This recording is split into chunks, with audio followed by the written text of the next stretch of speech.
I'll check out some of this for a little while and then we'll move over to something else.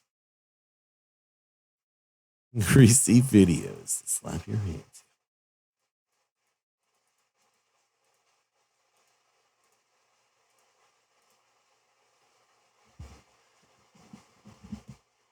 Just like this.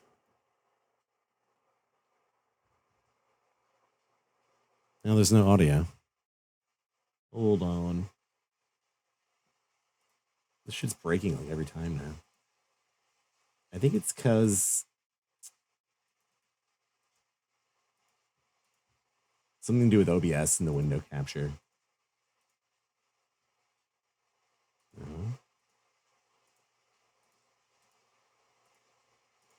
Now it's working. The propiedades has left viewers baffled and unnerved. Videos While initially showcasing a routine tears. walkthrough of a property, the footage takes a chilling turn. The Leaked video begins innocuously tears. enough with an agent guiding viewers through various rooms of the house. Fucking house just has like giant beams through it. Did you see that? What's up with that? Yet, as I guess the it's better tour than having a progresses wall into there, the but- kitchen, something eerie happens. Watch.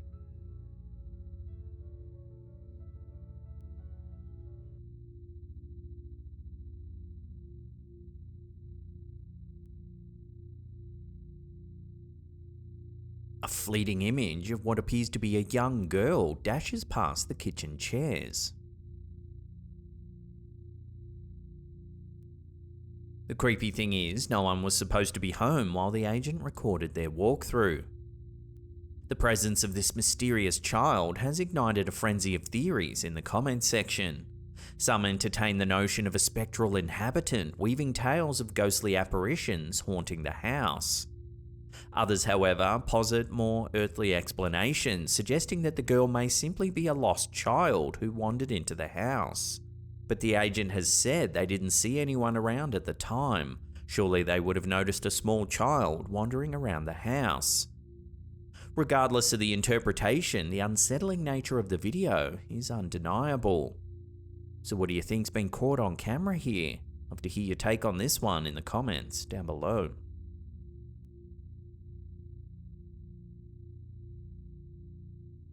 A Oops, I had striking myself piece of muted. footage has allegedly been released by Kind of weird how UFO, the there mutual was UFO toys for a network that small shows child in something that room. Truly mysterious. Kind of weird. The footage, captured on Kinda January weird. 8th, 2024 in Florida, documents a vicious storm tearing through the area. However, watch what happens. Watch what happens. Huge bolt of lighting. It's a moment that seems to defy explanation. I mean, that's weird looking, but I don't think it's not lightning. The bizarre sighting spurred all kinds of wild and wacky theories, but ultimately no one knows for sure what's been caught on camera here. Just looks fucking However, a sick. post on the subreddit Damn That's Interesting, shared by user Damn, Shendex, that's might shed interesting. light on some answers. The post showcases a similar green light descending from the sky, captured in a photograph. This time, it follows a meteor impact on the crater of Mount Merapi. Wouldn't it also be a beam of light, Indonesia. like a powerful flashlight? Like someone was looking Comparing at the the sky two or something like occurrences that? reveals striking similarities just turned between it the off at the mysterious right time, I don't green know. lights.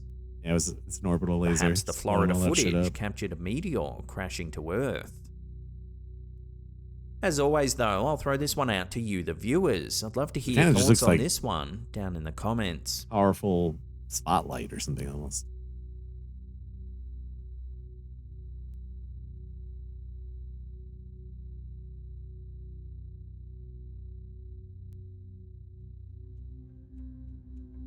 A perplexing video has surfaced on you go there and Instagram, get a special courtesy of baseball user bat. The Paranormal Chick, showing something rather unnerving. Paranormal chick. Car looks like it's smiling. The radio appears to be transmitting mysterious and unsettling noises.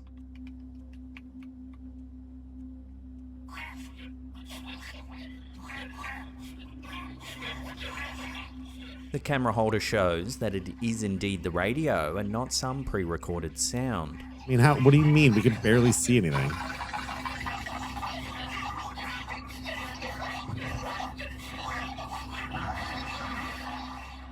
As the video circulates, speculation runs rampant. Could this be evidence of extraterrestrial attempts at communication, merely a glitch in the radio waves, or perhaps something beyond comprehension entirely? The cars are taking over.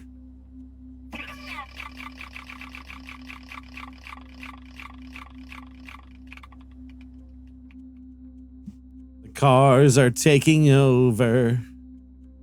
This next one's from Instagram user Arizonagram.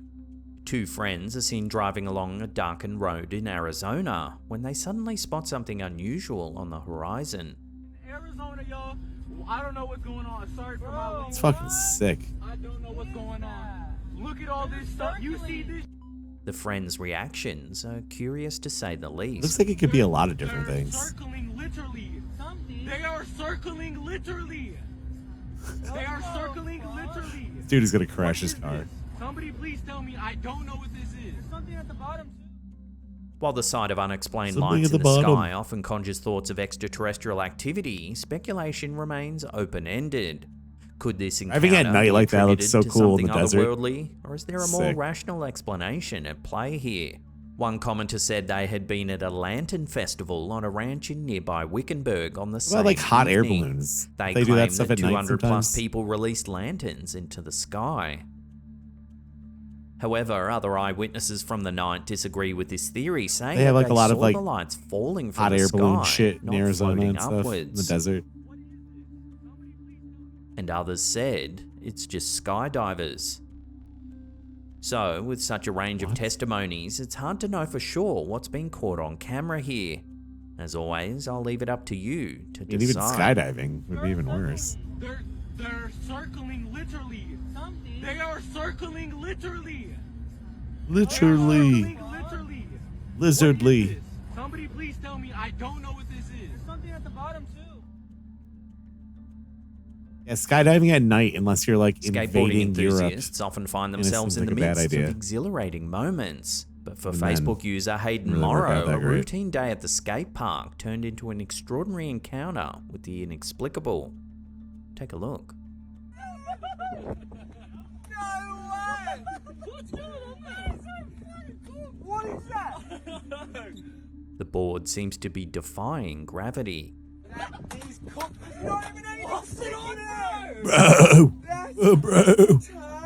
actually cool. It's like the equivalent of throwing a water bottle in the Footage sky and like quickly landing on the garnered cap. attention Who online, cares? sparking a flurry of speculation. I feel like this could and happen in amusement. skateboarding easily. As viewers pondered the odds of such a bizarre occurrence repeating itself, Morrow and company could only I don't marvel really. at I think the it'd be absurdity funny if it of the happened, but moment. you wouldn't really care that much.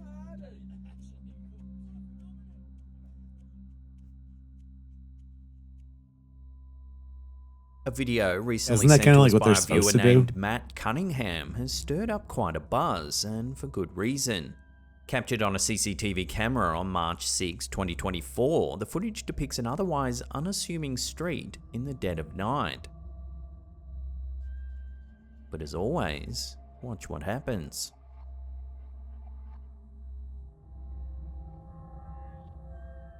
I was just a normal kid, bro, until my skateboard got haunted one day.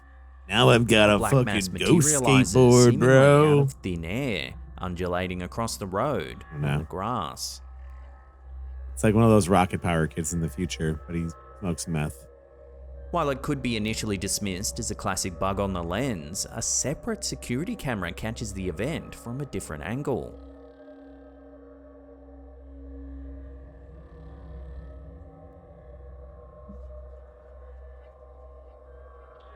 So what have the two cameras caught on film here? For now, no one's been able to definitively I don't know. explain this eerie sighting. Let's hope that answers emerge swiftly, putting an end to this bizarre mystery. Who cares, though? You got a pretty nice looking neighborhood. Better to have some ghosts than some fucking ominous shadow. Before we take a look at some bizarre footage Some of a real plant shit. behaving very strangely indeed, Very remember to hit that subscribe strangely. button, then tickle that little bell icon there and turn on all channel notifications. That way you'll be in the loop every time we drop our scary and creepy videos. In the serene countryside of Hilton, South Carolina, Jason Freeman and his wife stumbled upon an eerie spectacle that left them questioning the laws of nature. Okay, this is super creepy. Branch going like crazy. Is it, though? I think I've seen this before. No wind, nothing else is moving. His footage, now immortalized on YouTube, reveals the plant's Looks like there's some inexplicable wind. movements.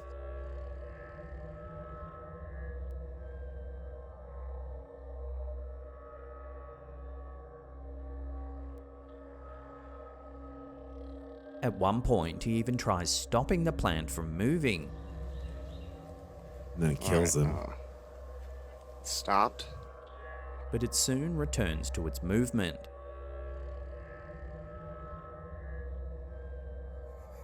Okay, that is really freaky. So what's going on here? Is it a In glitch in the fascinating Matrix? study published in the American Journal of Botany back in 2001, researchers delved into the peculiar phenomenon of plants seemingly swaying on their own. Titled Oscillation Frequencies of Tapered Plant Stems, the study Could shed just have light some, on the like, underlying imbalance mechanisms too, behind right? these Like, mysterious movements. The crux a of little the bit of wind matter, just gets as it going. elucidated by the study, lies in the presence of extremely weak winds that remain imperceptible to the human senses. It's Despite their not even a faintness, plant. these gentle breezes exert a significant It's just like influence something on that someone put slender, there. tapered plant stems, amplifying their oscillations and creating the illusion of spontaneous motion. Whoa. Is that Hans how it Christoph works? Spatz and Olga Speck, the authors of the study, outlined the intricate dynamics at play, describing the free oscillations of upright plant stems through differential equations and boundary conditions. By analysing the bending movements and forces involved, they unravelled the enigma of plants seemingly swaying without apparent cause.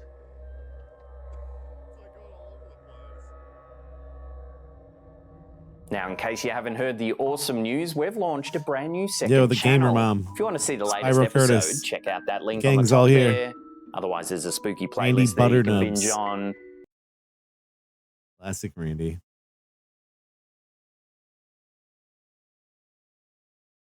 Classic Randy.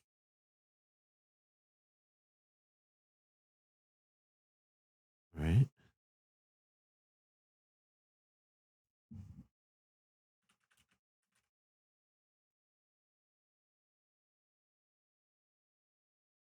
How about? You know what's crazy is this old Llama Arts playlist. Those are Llama Arts video. It has 44 million views on it. Can't believe that. Been watched that many times. Fucking sick.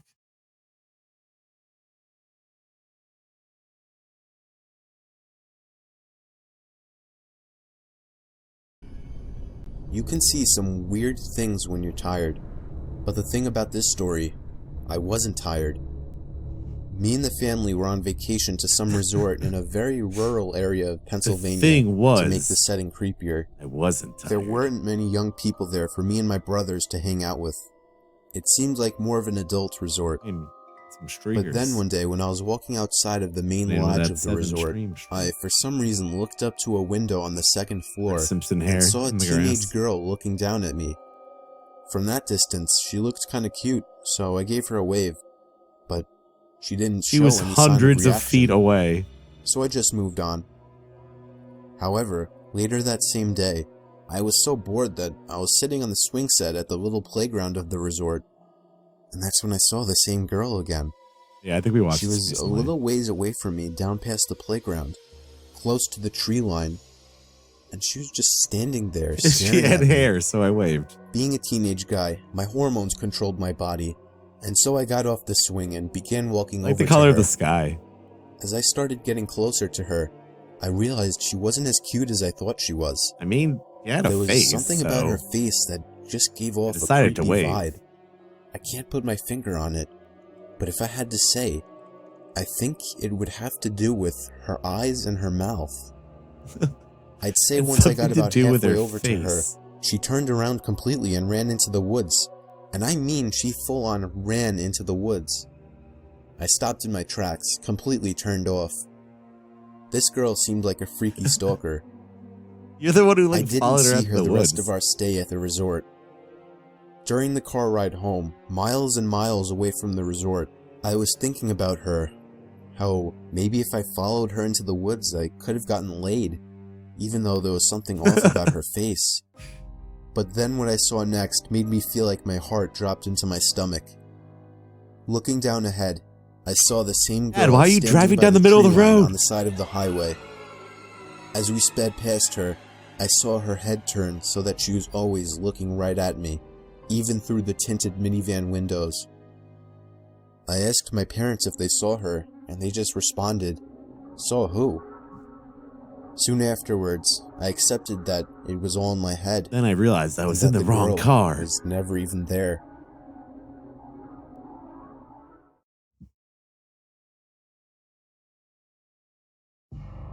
It was kind of cheesy. He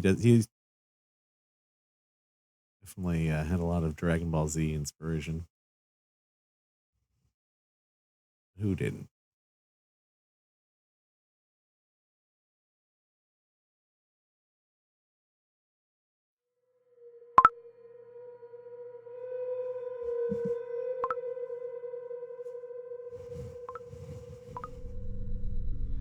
This is a short but terrifying story of something that happened when I was Snapchatting a friend. One I'm time pretty on young. I'm only vacation, I 13, imagined still in having a middle school. girlfriend. She was A girl I ghost. really liked had just recently started snapping went me home. selfie pictures, and we started messaging each other for a few nights. One night when I was Ugh. watching TV, she sent me a snap of herself laying in her bed without a caption. I sent a message saying, "What's up?" She sent another identical picture, this time with a caption saying, "Not much, you?"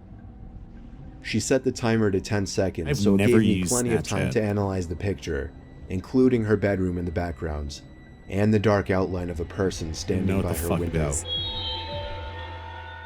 I quickly sent a response message saying, "Is that your brother by the window?" She sent another identical Is snap, that your brother? this time captioned, "What do you mean?" In this picture, the figure at the window was closer, and I could see a hand pressed up against the glass. Oh, I it's just closed the snap Quagmire. before the timer even ran out so I could tell her quicker. Quagmire. I said, "There's somebody at your window, turn around." She opened my snap almost immediately, and then I didn't hear from her again on the app. I grew more and more worried as the minutes passed. I texted her a few times to no avail. I tried calling her a few times to no avail as well. I didn't know her house phone number, otherwise I would have called her parents. It wasn't until midnight when I was already laying in bed that she finally texted me back. She explained the whole Does he have like situation. a bump in his face like that? As soon as she looked at her window and saw the person standing there, she screamed. And that caused the person, who turned out to be a 20-something-year-old man, to open the window and jump into the room. From there, she ran to her parents' room and woke her dad, I shouldn't who have went to worn her these room to giant find nothing but an galoshes. open window. It wasn't exactly a personal story of mine, but it freaks me out nonetheless, knowing that the only thing that saved my friend from whatever could have happened was the fact that I was able to see gonna the ride my window bike through her down there. selfies, unbeknownst So he was to the riding like a creeper at her tricycle. window.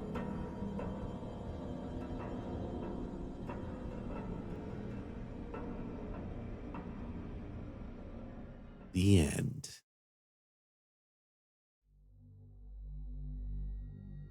Oh. This is definitely gonna be about something. So this happened a few months ago. Dr. I'm Disrespect is gonna be in the 26. bathroom. I was at JFK Airport in New York with 5 friends. All of us were about to fly down to Florida to spend the week in a beach house. We had a few more minutes to kill in the airport before we would board our flight, and I really had to go to the bathroom all of a sudden. Oh no, Brian. I was baffled to see a line out the door for the bathroom. I noticed a janitor. I was walking by, Conan so I O'Brien, asked her if and there I was another at bathroom JFK. nearby that wouldn't be so crowded. She laughed and told me she shouldn't really be telling people, but there was another bathroom past the door she was pointing at, down a narrow flight of stairs and to the left. I thanked her because she was extremely nice and followed the direction she gave me. Sure enough, behind that door that no one would think to open was a small stairway that led down to a really poorly lit, skinny hallway. It was so narrow that if 2 people were to pass by each other, one person would have to stand against the wall to make room. I found the bathroom right away. The door was extremely heavy and hard to push. Also, the lights were on inside of the bathroom, and it was filthy in there. It was evident that nobody ever really came in there to clean. The bathroom was kind of shitty. Now, this is a little embarrassing to mention, but when I go to the bathroom in public places, I always try to make sure nobody else is around to possibly hear me going. So after checking the stall to see that it was unoccupied, I went back into the hallway for a second to take a look down both directions. To the left, there was somebody standing at the end of the hall, in a dark, unlit section of the hallway. It was a disturbing sight to say the least. All I could do was awkwardly pull my head back into the bathroom and try to pretend I don't know. I feel like there's other. so many people on JFK that like it's not I really went into the scary stall ever. and just stood there biting my fingers for a It's minute. like there's always dreading someone the around. thought of that There's door just so opening. many people there. And of course, it did. I saw the man's black shoes under the stall door One of the busiest as he walked to the airports in the stall entire next to mine. world. He shut the door, and then there was silence. No sound of the man unzipping his fly or sitting down, nothing. I realized I didn't really have to go anymore, and went to unlock the stall door. That's when I looked up and saw the man's head peering over the stall, looking at me. Oh shit. I nearly had a heart attack as my screams bounced off the walls of the tiny bathroom. I ran back up those damn steps and out that door, and then casually walked back over to my friends. I was breathing heavily, but nobody seemed to notice. I didn't tell anyone just because it was embarrassing, and I didn't want my friends to make fun of me in any way. I know, I guess that seems stupid now. Like maybe you should call security. That's We went on to have our Florida vacation and all waiting had a to good do time. that at the airport. Of course, the thought of that creepy man haunted me every night that week. Be serious about it. I still can't shit to this day. The sepsis is slowly killing me.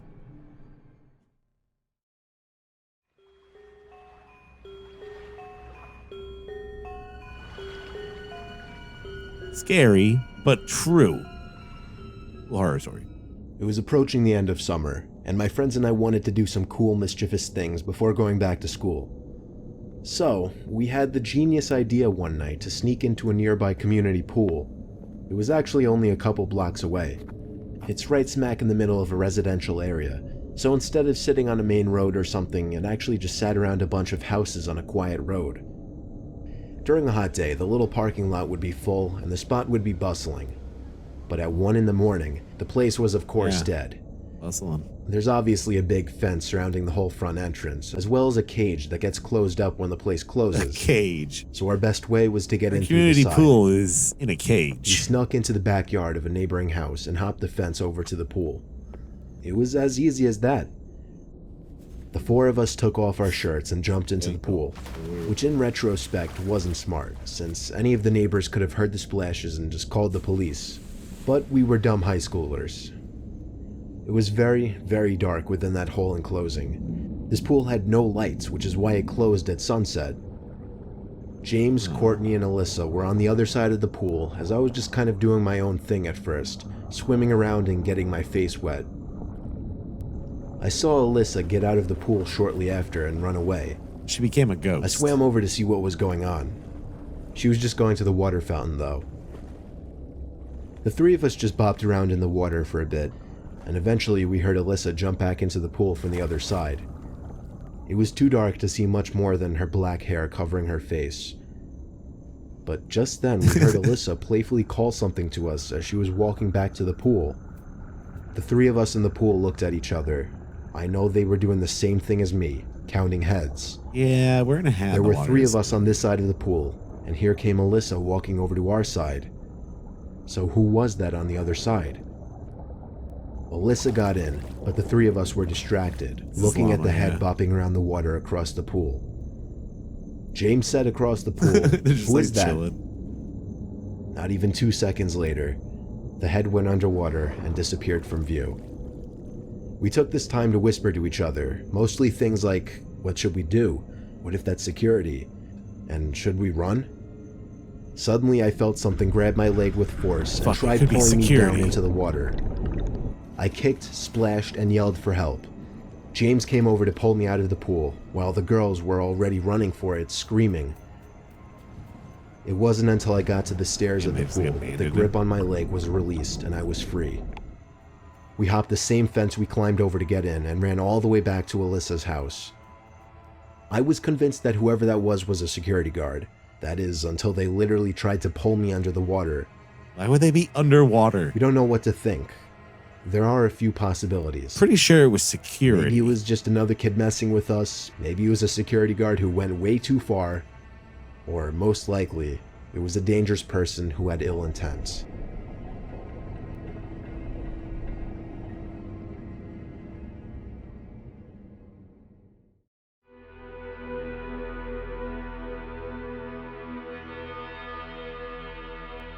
This is gonna be like a I'm school 22 shooting years story. old, fresh out of college, and I recently got a job at my old high school as a sort of computer intern in the school basement. It's a sort of The basement of the turn. school is very messy and disorganized, but there is a small 3-person office that's actually very nice down there.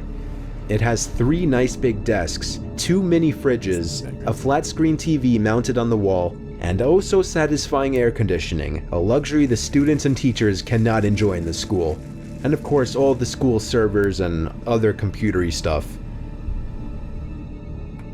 I got the job because 3 of my old computer teachers flat out adored me. My I could actually computers consider were them as real teachers. friends, not just teacher Computers figures. were So they teachers. all helped tremendously in landing me this That- job. It's been great. Walter Until White something that happened a wearing few weeks Flanders ago. clothes? My 2 co-workers that shared the office with me, Dave and Gary, weren't in the office at the time. They were upstairs working on papers or whatever. I was eating my sandwich during my lunch break when I got a phone call from one of the no air women in the front conditioning office schools, no. telling me the school was on lockdown and that somebody, possibly armed, had entered the school.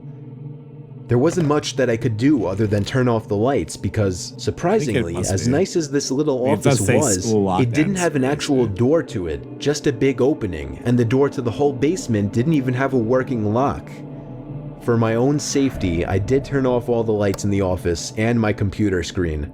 Thing with these I kept stories my phone that on the Llama desk, does is they're texting all both Gary and Mr. Dave, Nightmare. but they wouldn't respond. You ever I seen sat that down there channel? in It's the been around dark, forever. playing Mr. games on my Nightmare, phone just, for like reads 20 minutes, waiting for the scary call from up stories. front to tell me to resume working.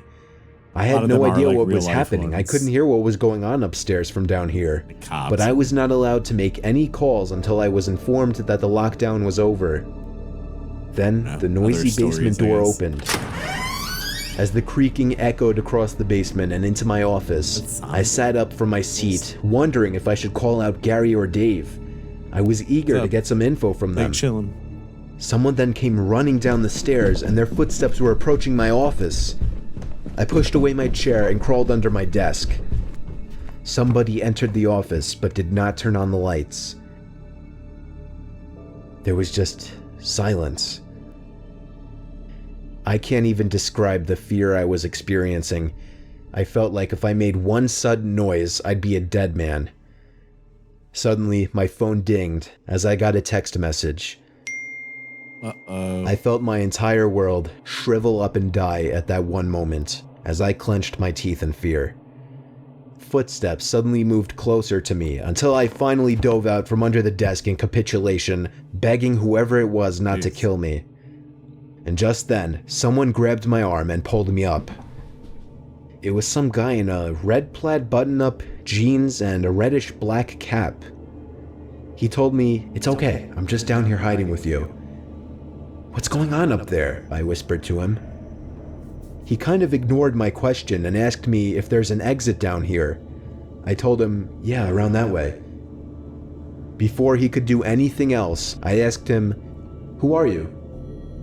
There was a brief moment of silence before he started explaining he was coming in to pick up his son when a teacher told him to hide. After his explanation, I checked my phone and saw the text I received was from Dave. It said, "Dude, this is fucking crazy. Some guy with a gun shot Mr. Buckley. He's wearing a red shirt and a hat. Whatever you Mr. do, Buckley. don't come upstairs." I was about to reread that text out loud to the man until I realized. I looked up and felt my stomach sink. The man seemed to catch on to my suspicious stare. Panicking, all I could think to do was to run for the upstairs. A gunshot echoed through the basement and I could hear the bullet ricochet off something metal in the darkness. But thank God the bullet missed me and I made it upstairs. Fortunately, police were waiting at all exits, including the basement exit, and caught the man the second he opened the door. More good news, our teacher Mr. Buckley survived the gunshot. It was later determined that the man and Mr. Buckley had some beef for whatever reason, but that was never revealed. Oh. All we know is that Mr. Buckley couldn't have done anything that would have warranted this kind of It's reaction. definitely Mr. White. And I know that He the was sound of selling that meth gunshot will forever echo in my mind. Underground meth relationship. Mr. Buckley, I need the meth. I'm coming to school to get it. Isn't that happened in Breaking Bad? Basically.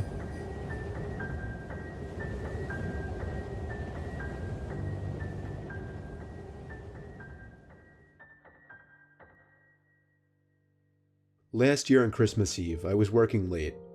I'm 23. I work in New York City and commute home every day on the train. Since I'm one of the younger ones in the office, I got stuck with one of the worst shifts, so I wasn't able to get home until 5 o'clock. My family had already left a whole hour earlier to go to my cousin's house, so I had to drive alone. After having a quick snack before the half-hour drive, I got back in my car and put my cousin's address into my phone. Halfway through the drive, it started snowing. I got to my cousin's house around 6 o'clock. It was snowing heavily by this point, and I just made it in time to catch everyone starting dinner. I brought all of my gifts inside and cheerfully said hey to everyone. I stayed until around 11 o'clock. The rest of my family left a little sooner. I stayed an extra half hour or so just to hang out before leaving myself. By the time I was Then I went leaving, home the and ground had accumulated sleep. at least 2 feet Everything of was snow, fine. and it wasn't even done snowing. The drive home was nightmarish. The roads were hardly even plowed, and I had to drive under 20 miles per hour on most roads. The roads were completely dead at this point though, most likely because everyone was smart enough to go home before the snow accumulated. Eventually I turned onto a main road I don't know that why, I'm but sure he would looks usually familiar. be bustling, No, but at explain it. 11:15 on Christmas Eve night, there wasn't a single car or a single light from a store. It's like Darren. It was a ghost town. Bewitched. But then I did notice the flashing taillights of one car. It was parked on the side of the road, and the smoke seeping out from its exhaust with the taillights giving it a red tint. As I got closer, I realized there was somebody next to the car waving their hand in the air. I assumed something was wrong and they needed help. So, They me being just the good didn't care. Samaritan I am, I pulled up behind the car. When I opened my door, the guy approached me immediately, barely even giving me time to step out. He was an average-sized man, probably 5'10", 180 pounds. Santa? He spoke in a very demanding voice, asking me if I know anything about fixing an engine. I told him I didn't know much about cars. The guy responded very quickly to everything I said. He told me it's fine. He went inside of his car for a second, popped open his trunk, came back out, and told me to just wait by the trunk for a second. I had Slip dot no Santa. idea what he wanted me to do. I was really confused. He walked over to the front of his car, and I heard him open the hood. I couldn't see anything he was doing since the trunk was blocking my view, and the loud wind of the snowstorm overpowered any small noises he might have Yeah. been making. I didn't know what he wanted, so I stood by I put the my open hand on the trunk. back of the car and leaned my body in anticipation, when suddenly I heard 3 or 4 quick and aggressive footsteps in the snow behind me before I was pushed into the trunk. The man tried to close the trunk on me, but I kicked my feet up in resistance and held it up. I was able to overpower him and kick the trunk open completely. As I took The fuck, advantage of the Santa? few seconds I had to get out of the trunk, I took out my keys. He tried to grab me now, and I dug my house key right into his neck. He fell to his knees, and his scream echoed down the deserted Slit his street. throat with my keys. I was in my car and halfway down the road Sick. before he could even get up from his knees. A little further down, I called 911 and reported the guy. I came back in 10 minutes to find blue and red lights illuminating the windows of the deserted stores. The police held him until the ambulance arrived for him. I watched the whole thing. I don't know, you'd and have to be- nothing ever felt better in my life. You think you could puncture I got someone's home skin safely with half an hour later keys? and told my family everything. Yes, if you did it hard enough. It I would was be still more very like shaken that Christmas, and like this getting remains stabbed with, like, a possibly the most screwdriver. horrific thing I've ever experienced.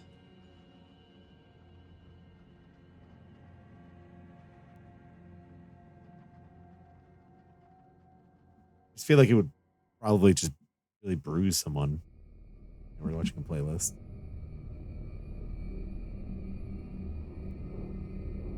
I mean, it'd be better than nothing.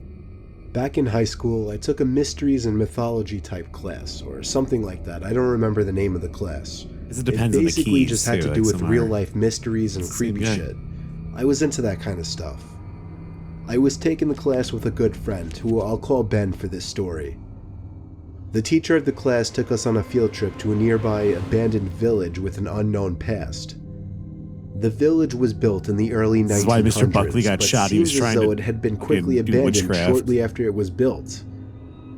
The bus ride there was about 20 minutes. All of us were glued to the bus windows as we pulled up some need sketchy you looking kids to dig up my road hidden cutting meth through here. dense forest. The road eventually led to a clearing. We were there. We stepped out onto the road, which had grass growing through the cracks. The grass Super surrounding mega. was almost knee-high. Then there were the buildings. The tall, archaic That house brick is buildings with the boarded-up 80% windows all suspended gave on a off hill such for no chilling reason. vibes. It's like some shitty Minecraft. The teacher village. lined all 20 of us up, counted heads, and then began leading the way. The point of this little field trip was to use the so-called skills we learned in class to see if we could put anything together about why the village may have been abandoned so long ago. Some of the buildings had holes in the walls to serve as entryways. There were even holes in the ground next to some of the buildings, seemingly dug to get into the basements of some of the buildings, which seemed creepy. There was one building though. It stood taller than any of the others. It just intrigued me the most. While the teacher was leading the group towards the village church, Ben and I decided to sneak off on our own to look for anything interesting. When we walked off in the direction of the tallest building, we saw a hole in the ground. It was dug by the back door of the building, which had been sealed off. In the hole was a ladder which led down to the concrete floor below. Digging holes. We both looked at each other and knew we had to do it. Ben climbed down first, then me. Luckily, this was just around the time Apple started putting flashlights on their phones, so we had a source of light. It was creepy down there. There were a couple of beer bottles, There one is graffiti tag on the nothing. wall, and dusty wooden planks everywhere. There was a wooden stairway which led up to complete darkness, since all windows and doors had been sealed shut from above. We had already gone as far as to enter the building, so we figured we'd go up the stairs too. I went first, and with each step, the creakiness of the 100-year-old wood made me feel as if I was going to fall through each and every step. Ben followed suit. When they need help, their phones are going to be dead This because they got floor the of the building flashlights was on for very too long. tight. It seemed like there were many openings going off into different, smaller rooms. It was so dark in there, you would Why would never you even keep guess going? it was daytime. Ben and I were honestly starting to get creeped out in there, and agreed to go back outside. But just then, there was a noise in one of the tiny rooms, like a big rock hitting the concrete floor. A normal instinct would be to run, but Ben and I froze, locked eyes for a moment, then both tiptoed over to the opening of the room. We shined the lights into the room and ran. We ran back down the stairs and then up the rusty ladder back outside. We caught up to the group out of breath. We didn't say anything though to avoid getting in trouble. One of our classmates asked us what was wrong. We told him we snuck into one of the buildings, and in one of the rooms, when we shined the light into it, we saw 3 guys standing maybe 10 feet away from the doorway, facing Ben and I in a weird formation, as if they were waiting for us. But why were they dressed like As we mob? continued following the group, we paid Oh, extra like, attention to the tall building we upstairs, entered yeah. from the distance. And before leaving, we saw a person's face at one of the higher level windows that had not been boarded up. We never told the teacher in fear of getting in trouble. We saw didn't know what to mafia think. ghosts in the Were house those in the just middle of homeless nowhere. people living in there? Were they gang members in hiding? Ben freaks me out with his theory.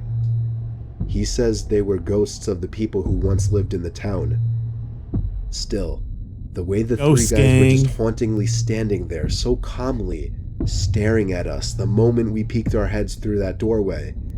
I still can't Yeah, get that image boss. out of my Just head. hiding here, boss. I may go back to that village one day, just to prove Ben's idea wrong.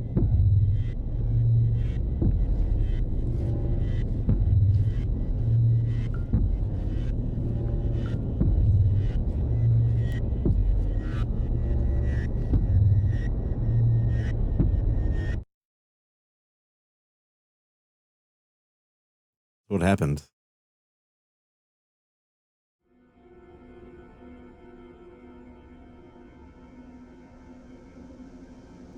I was vacationing in the Bahamas when I was 14 with some family friends.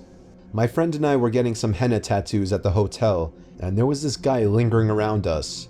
But we didn't think much of it because a lot of people would stop to see what was going on. Uh-oh.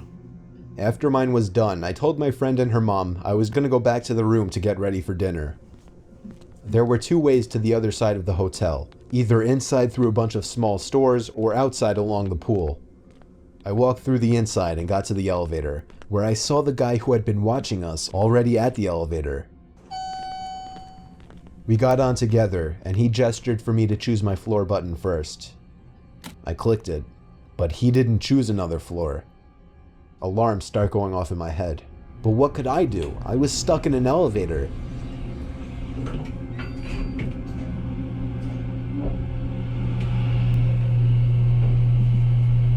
Uh-oh.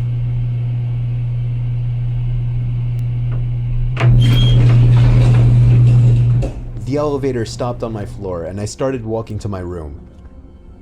In this hotel, most of the rooms faced the ocean, so to the right in this hallway were just windows. I was in the very last room on that floor, and I could see the guy following me about 10 feet behind.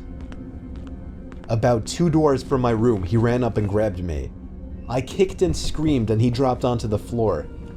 I ran to the room and locked myself in. After talking with security and giving a description, they found the guy and found out that he had actually been following multiple younger women in the building.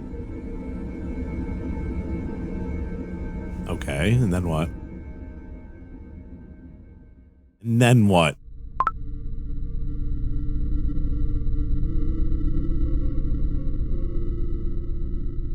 This happened a week ago.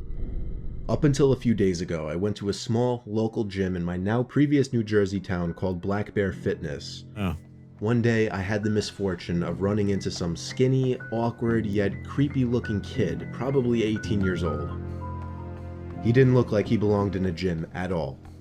What the I had fuck? headphones in and I was doing my set when I heard him saying don't something belong to me, but it was here. muffled by the music. I was already annoyed with this kid, given that he was breaking an unwritten rule of the gym. Don't try to talk to somebody when they're doing their sets. I took my time finishing my set, and then took my headphones out to ask if he needed something. Then he started acting like I looked familiar, but right away I knew this kid was just trying some pathetic attempt at making friends. I assured him I didn't, but the kid wouldn't stop talking to me. Sounds mean. I skipped most of the conversation, but There's eventually big he actually mean. asked me for my Instagram and Snapchat, weirdly enough, and for whatever reason I gave them to him. Instead of just saying something like, "Buddy, I'm trying to work out," or "I don't have social media."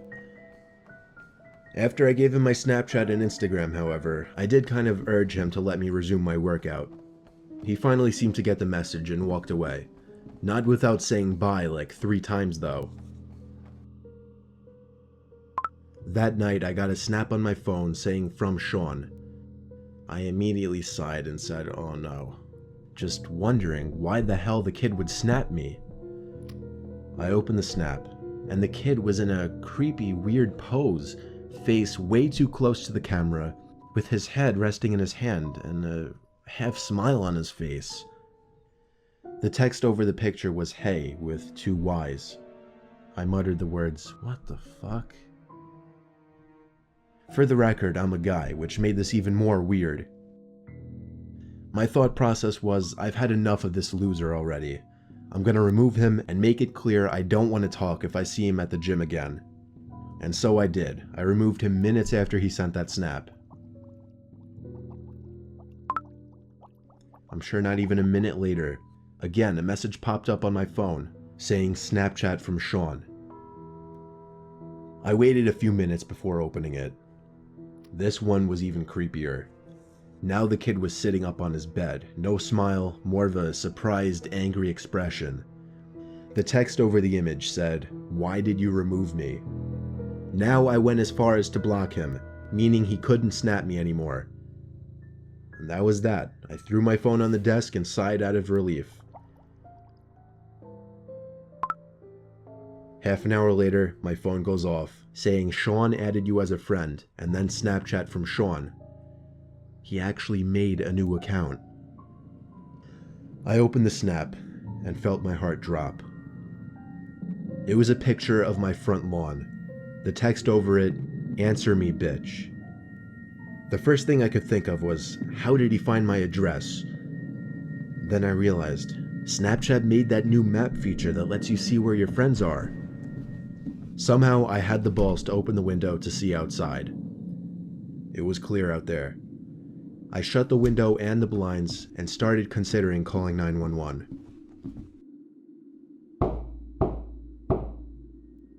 It was the sound of taps on the window. I took a deep breath, and with one swift motion, I pulled up the blind and the window at the same time and pulled the kid into my room by his neck. I punched him in the face a few times before he was out cold. Now I called 911. By the time they arrived, he was awake, cursing me out, promising he'd be back and kill me. The cops heard it all. I didn't even have to make a case. The kid was an idiot.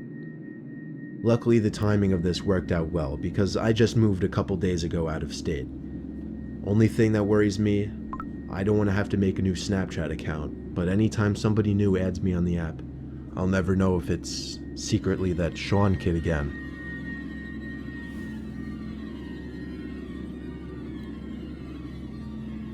Maybe don't befriend robots. Snapchat that speak in binary.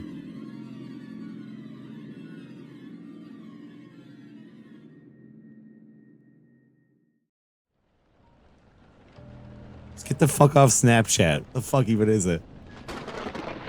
Use something else. In the year 2009, I was spending a weekend with my uncle on his ranch The when my parents were year renovating a new house we 2009. had just bought. It was my second night there, a Saturday, and it happened to be Are you during and one of the Luigi? biggest thunderstorms of the year. I'd say there were at least 3 crashes of thunder and lightning per minute. And we were in the heart of the storm because the thunder would crash not even a second after the lightning would. I always enjoyed listening to storms while laying in bed. So I stayed up a little later watching TV, just enjoying the ambiance. After the movie I was watching finally ended, Fuck was I that turned supposed off to the be? TV and tried to fall asleep.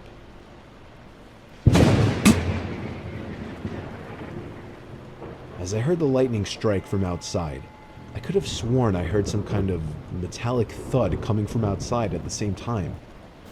I didn't pay it too much mind. 20 seconds later,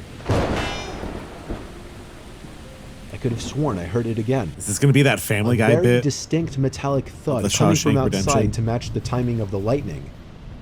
I really don't mean to make this sound like a cliche horror story, but my uncle really is a kind of creepy guy, and I was never close with him even remotely. So for that reason, I didn't feel right going to wake him up. I just tried to forget about it. Breaking the pipe. Now I was getting concerned. What the hell could that be? After the third time, I finally got out of bed and walked over to the window of the guest bedroom. The water pouring down on the window made it extra hard to see what was out there in the dark fields. A flash of lightning momentarily lit up the property, but I couldn't see anything. However, once again, the sound of a metal hit accompanied it. They're in the walls. The sound was so close now, it sounded like it was coming from the left of the window at a blind spot. I was going to do something I knew my uncle wouldn't be happy about. It would be a bit messy, but I was going to open the window and peer outside to see if I could see what the sound was. I unhooked the window lock and slid it up, and immediately the wind of the storm blew drops of rain into the room and onto me. I stuck my head out the window and looked to the left, and at that very moment, lightning lit up the property once again, and I could see a person dressed in all black crouched down by the outside basement door with his hand raised in the air. and before the sky went dark, I caught the briefest glimpse of what the sound was coming from. The person was bashing at the basement door lock. I pulled my head in and quietly shut the window, making sure to lock it. I was in a panic. I feared he might have seen or heard me. I ran back to bed and pretended to be asleep, facing away from the window. Lightning crashed once again, but this time there was no metallic thud. My heart must have dropped as I realized this. I just stayed put in bed for the longest time, hoping whoever was out there would go away.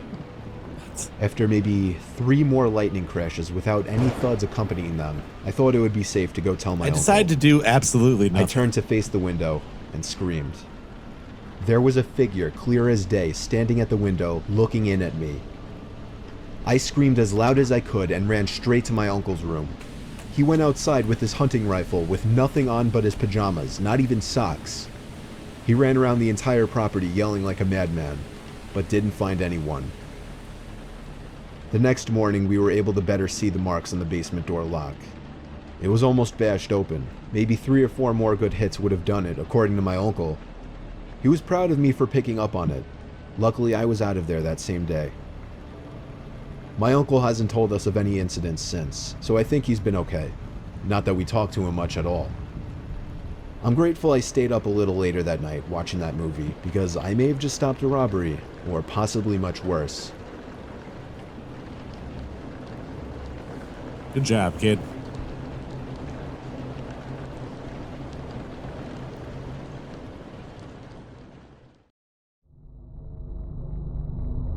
Good job, kid. You're a natural.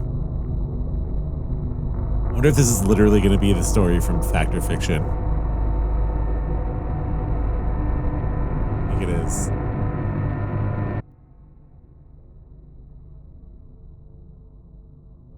A couple weeks ago, my dad came home and pitched me a small job offer. One of his coworkers was going away for a few days and needed somebody he could trust to watch over his house. The reason my dad pitched this to me was because the man's house has a big CCTV system, basically a camera in every room, and then an operating desk where all screens could be watched on a big monitor. And I'm a computer science major, so my dad just always assumes that I know how to work anything technological. The man told my dad that he'd pay me $200 for the 2 days just to watch the house. Whatever that meant. My dad drove me to the house and introduced me to the man, whose name doesn't matter. The man made it seem like he preferred I stay in the upstairs room with the monitors as opposed to roaming the house all day. That was fine with me though. So when I wasn't eating, I was mostly just sitting in that room with the TV on in the background. Just me or did that guy look like he created Astro Boy? Ironically, the thing I was doing the least was keeping an eye on the monitors. Night came. I started wondering where in the house I should sleep, since surprisingly, we hadn't discussed that. So I sat back down at the desk and looked at all the different rooms on the screens to see which rooms had beds or couches. I noticed something I wasn't expecting to notice though. The back screen door was open downstairs. I didn't remember it being open. I looked through each and every camera screen in a panic. In the living room, a closet door was open. This one I knew wasn't open Five Nights at earlier. Freddy's now. I texted my dad to call the man and ask him if he came back home. Meanwhile, I continued watching the screen. On the grainy, dark image, a tall person who resembled only a black shadow on the screen stepped out from the closet. I pulled my arms off the desk as I covered my mouth with my hands in shock. As I did this, however, my left elbow pulled some heavy object from the desk onto the floor, creating a big thud. The person in the image very clearly moved their head up to the ceiling as a response to the noise. They went for the stairs, walking up very, very slowly, step by step. Meanwhile, I got a text back from my dad saying, "No, he's not. I just spoke to him half an hour ago. Why?"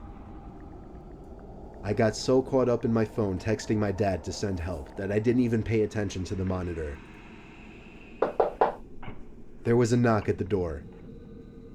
I looked at it and then the screens. The first screen I laid my eyes on was the one showing the person outside the door to the room I was in. When I remembered that door had no lock, the only thing I could think to do was jump out the window into the bushes below. I ran halfway down the block and then stopped when my dad called me. I had him call his friend and ask him if he was expecting somebody in the house. The man said he had no relatives or friends who had his keys or would ever let themselves into his home. Is that the So Tommy he called the Vercetti cops and shirt? had them review the footage. In Vice City, kid. What do I you got to need? watch all of it, and it showed everything. From the moment the intruder broke the glass to the backyard door, to the moment I jumped out the window and him running away shortly after. The intruder was never found. The footage was just too dark to identify his face.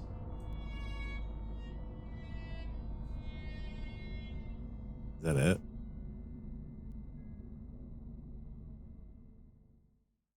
An AI written horror story.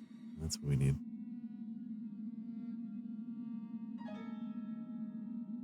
Three months after I turned 16 in 2005, I got my first car, a '99 Toyota Camry. On a warm Camry's Saturday night, back. when my friend Alex invited me over to one of his friend's big parties, I knew I wouldn't be in a condition to drive the Camry home afterward. So we carpooled with Alex's girlfriend, Brianna. We lived in the countryside of Virginia, meaning less big parties. Brianna's kinda Meaning cool. when there was a big party, it was a huge deal and everyone would go. We lived about 5 to 10 minutes away from this kid's house. I knew where he lived as I was acquainted drove with through the him, but windows not exactly wallpaper. friends. My The friend's whole ride house. there, we took the same 2-lane highway type road through the woods, and this kid's house was actually on this road further down. At certain points on this road, there were a few houses on either side, and then it would just go back to being a long, empty highway again. The house was tiny, like a lot of houses around the area, but the party was held outside anyways, since his closest neighbors were relatively far away, and noise wasn't an issue. I'll skip most of the party up until the point that Brianna, who was supposed to be our designated driver, had to Brianna. suddenly leave for a small family emergency. This is like 6 years ago. Alex said it was fine and that we'd find a ride home. Well, fast forward another few hours and another few drinks, and I It's could like really barely blurry. even walk straight. I checked my watch, and it was like 2 in the morning. I figured it was time to go. I started looking for Alex, but I couldn't find him anywhere. In fact, it seemed like everybody I knew had already left. There's only like 8 I people could at this barely party. even think straight, but I was still furious at the fact that Alex could have actually left without me. I asked to use the party host's phone and dialed Alex's home number. After 2 tries, I gave up and then realized I shouldn't wake his family up. So, literally not knowing what else to do, I dizzily stepped out onto the road and began walking back home. I knew this walk would take anywhere from half an hour to an hour in my condition. Maybe after 15 minutes of walking down the road, the slight shine of car headlights on the road was fading in from behind me. Jumping for joy inside, I lifted up my arm and stuck out my thumb. It was As a the car 1999 neared, it Toyota slowed down and Camry. came to a stop right next to me. The man driving the '98 Ford Explorer rolled down the window and asked where you headed. I told him my house was just down the road and beyond a right turn, probably slurring my words beyond comprehension. He chuckled and told me to hop in. Yeah, I remember this guy. I thanked him and joyously hopped into the truck. I was Don exhausted, Draper gives and him I a ride. remember completely disregarding things the guy was asking me because I was so close My to name's just John passing out. Ham. Who are And you? that's what happened. The memories of being in that truck turned to a fog as I'm sure I passed out.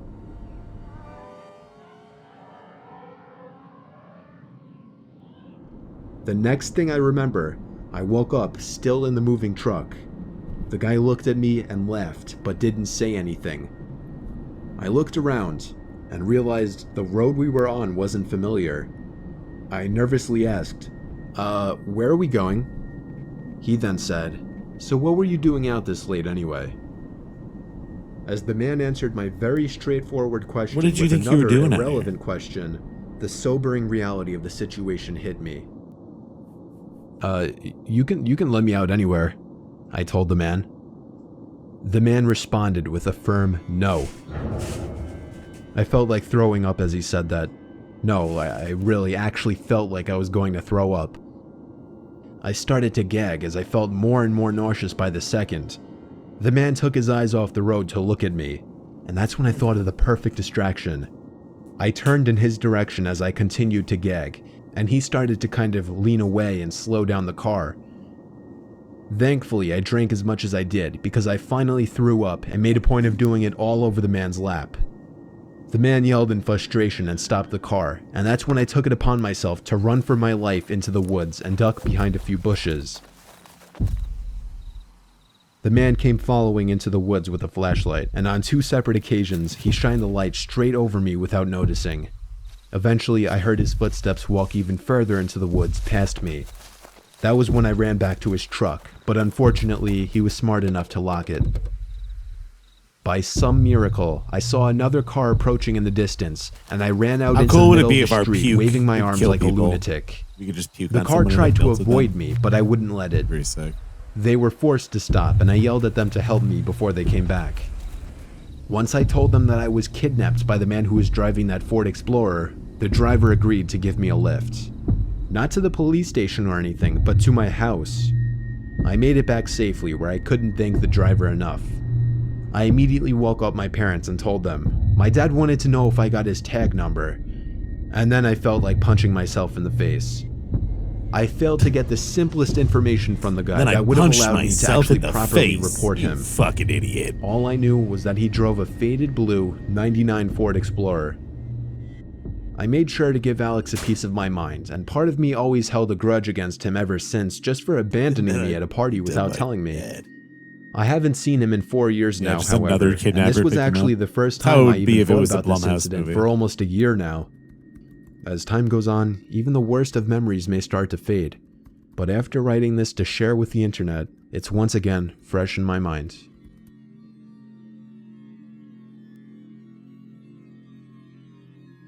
Story.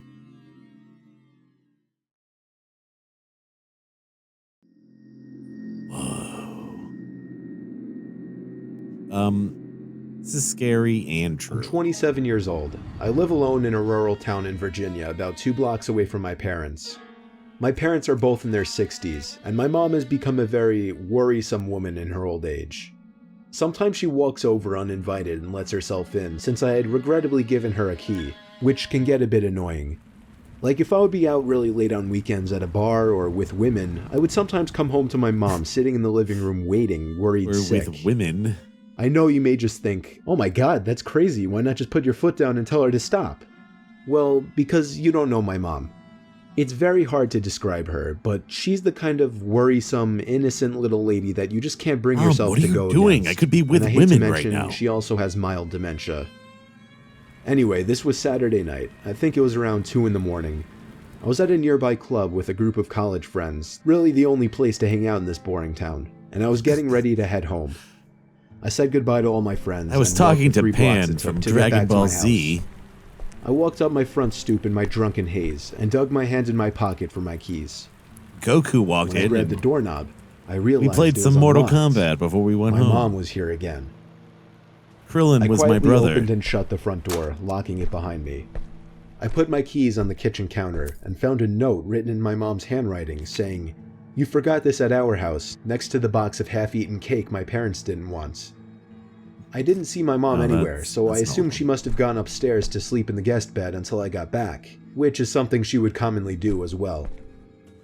Then I heard footsteps upstairs, confirming it, and that's when I sighed once again.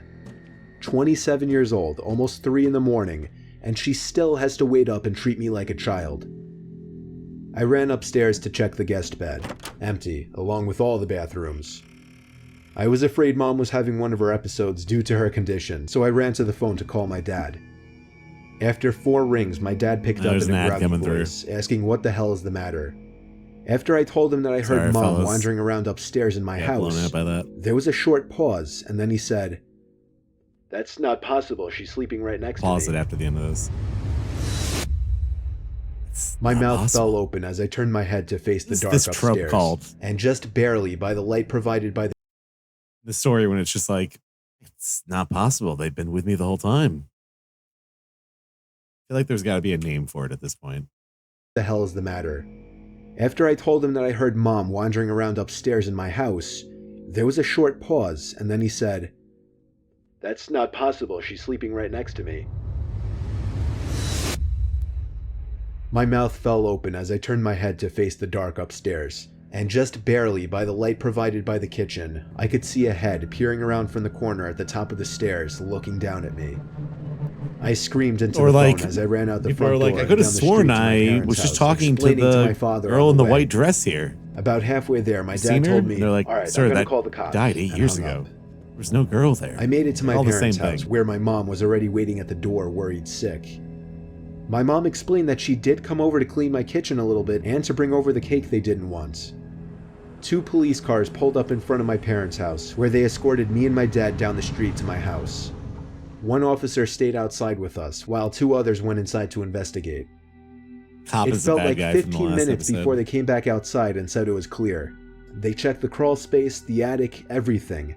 There was really nothing for me to report, other than the door was left unlocked and I saw the outline of a head upstairs before I ran for it. Still, I didn't feel safe sleeping in there that night, so I went back to my parents' house. Me and my dad are certain that my mom simply forgot to lock the door when she left, as her memory has been getting worse over the past few months.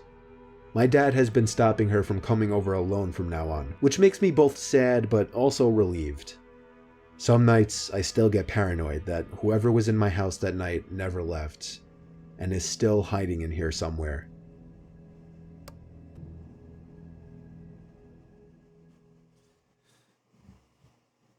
I can kind of understand that. Yeah, let's pause it for a second while these ads play. Give you a little bit of. It's been 1 week. The ultimate sugar fix is finally here. So give in to your cravings and get yourself addicted. The 32 biggest rock confections ever concocted on 2 must-have CDs. This is the story of a girl who cried a river and drowned the whole world.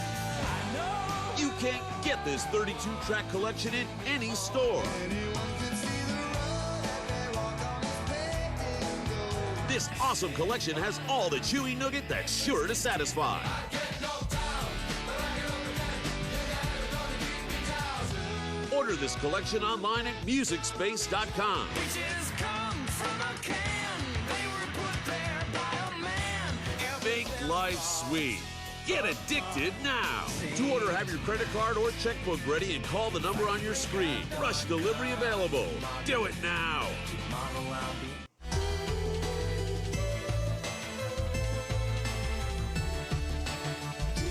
It's time to go deeper. Get beyond the ordinary and Doodap. My name is Ethan, and I'm a photographer. I took a trip last year with my wife to the Colorado mountains for an art project.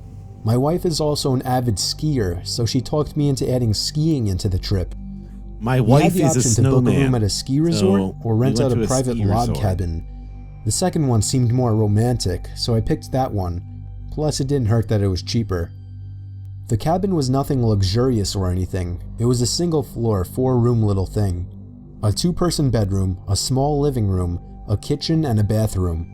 It may have been small, but the actual idea of being secluded in a warm log cabin during a blizzard was amazing.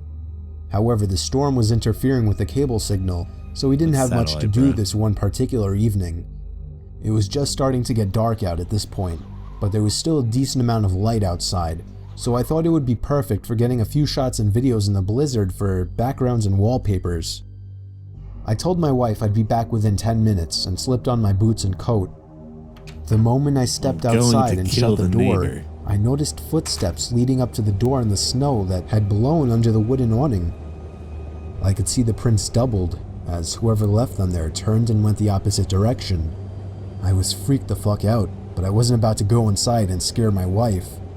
I decided to give in to my curiosity and followed the prints to the right side of the cabin. Right away, I noticed that they led to the bedroom window. My heart froze in fear when I saw this. I could see my wife sitting on the bed using her iPad. She noticed me and I waved. She laughed. I continued to follow the footprints around the cabin to the other side. They led to the living room window on the other side. Someone was stalking us, but how long ago was the question? I found myself standing there for a good minute asking myself if I should follow the footprints anymore. For whatever reason, I decided I would. They were now leading away from the cabin. I knew I was following the prints to where this person was going, not coming from, simply by the boot marks. I thought that emote I was followed the angry prints away Corey from the opening from and into Oni the Blaze at trees. first. That was where I saw him. A man wearing a black coat facing a tree, slouched down looking at the ground.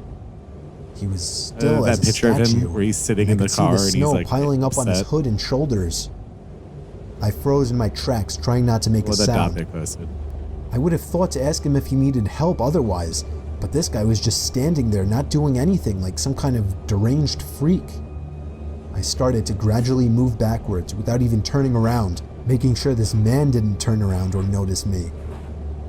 When I got at a visual distance, I turned around and stomped through the snow back to the cabin. When I slammed the door shut, my wife came over to see what was wrong. I saw worry in her eyes. I guess she saw the worry in mine. She knew I saw something, and after a few minutes of harassment, I finally told her what I saw. She immediately started packing her things, telling me we're leaving right away. I told her no, we're not going anywhere. I would not get a refund for leaving early, and I wasn't about to up and leave just because some weird guy was walking around outside. She made a point of locking both locks on the door and making sure all of the windows were sealed shut. For the rest of the night, we read stuff on our iPads. I reviewed the pictures and videos I had taken so far. We turned out the lights early as there wasn't much else to do. What if he's still out there? I remember my wife asking me. There's no way he's still out there, I then assured her. He like something's like weird. Listening about to the way wind looks. blowing outside, along with the small flakes of snow hitting the windows, was strangely guy. relaxing, Like- and I knew I'd be able to fall asleep quickly. Except if it wasn't for the knock at the bedroom window. His whole neck We were is both like still awake, and we both knew it was a knock from a person. same.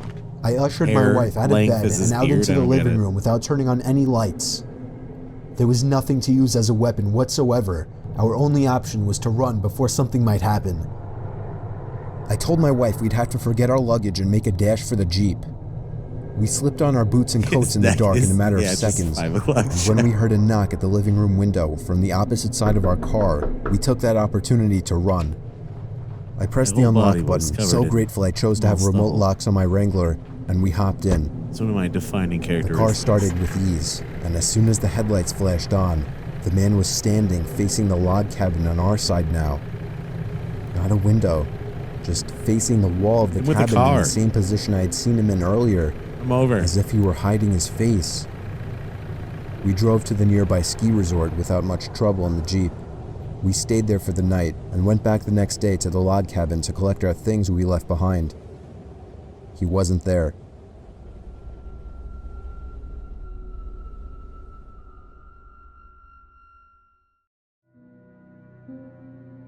What a Christmas horror stories, jeez.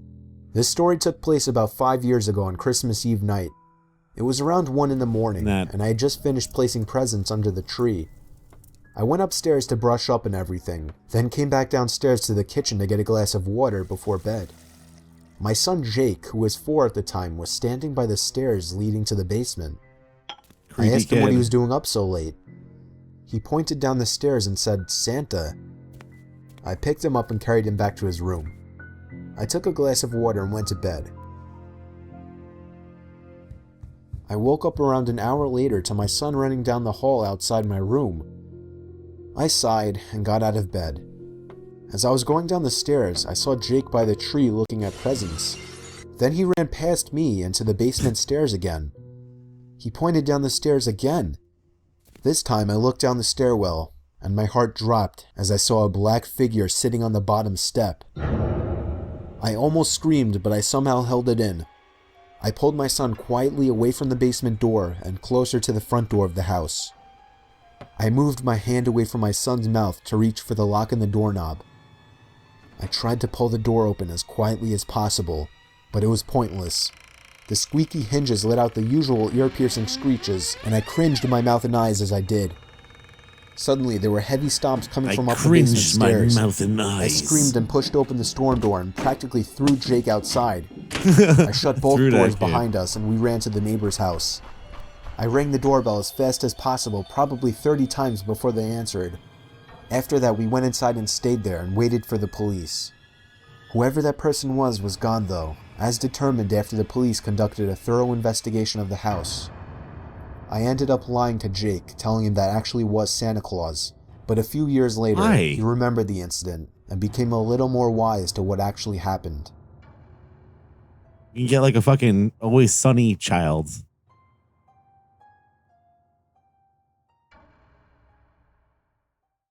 Yeah, what do you mean? Santa doesn't break into your house every year?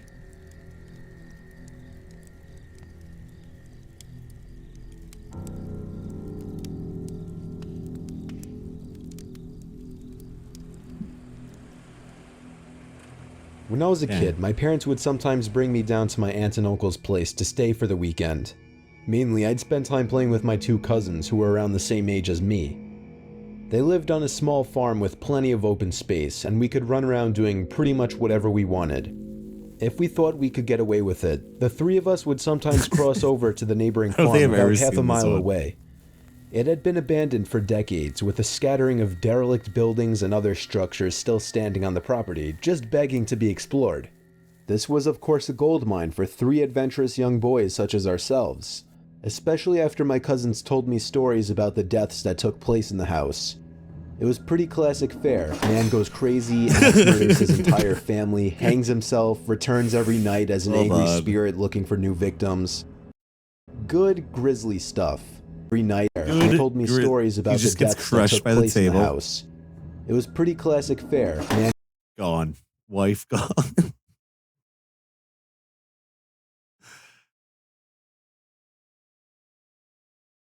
Want to see me make this pencil disappear?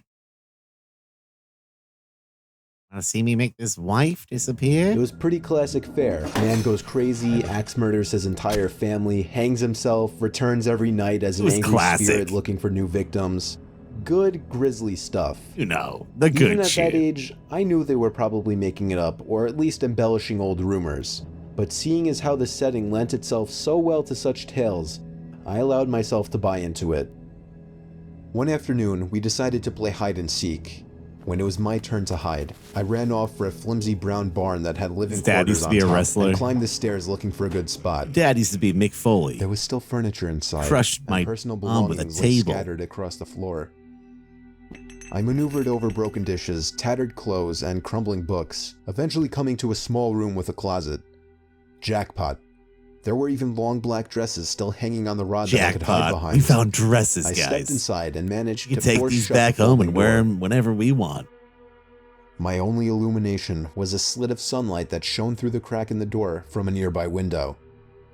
I crouched down with knees tucked into chest and waited. Some time passed and there was still no sign of my seekers. I waited some more, debating if and when I should give myself up. After nearly an hour, this was starting to get boring.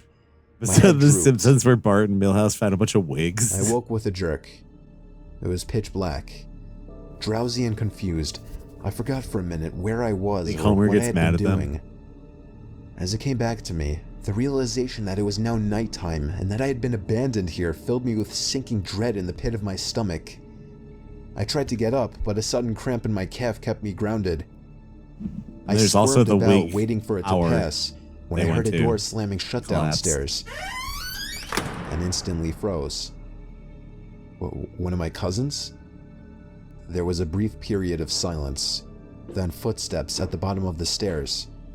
But not just footsteps, a thud too. After every other step. These weren't the footfalls of a child. They were slow, heavy, deliberate. I held my breath, praying they would go away. They did not. The noises These were continued not to the ascend. footfalls of a child.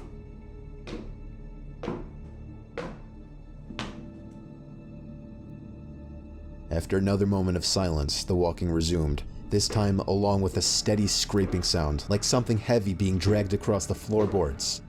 The footsteps made their way through the debris and wandered aimlessly through the various rooms. I thought I could smell something faintly putrid. The constant scrape sent cold shivers coursing down my arms and back. My worst fears were realized when the steps reached the bedroom doorway. They got closer and closer and finally stopped directly in front of the closet door. I couldn't see a thing. After an agonizing pause, they continued on, over to the other side of the room and out the doorway again. They faded away down the hallway. I waited for what seemed like an eternity.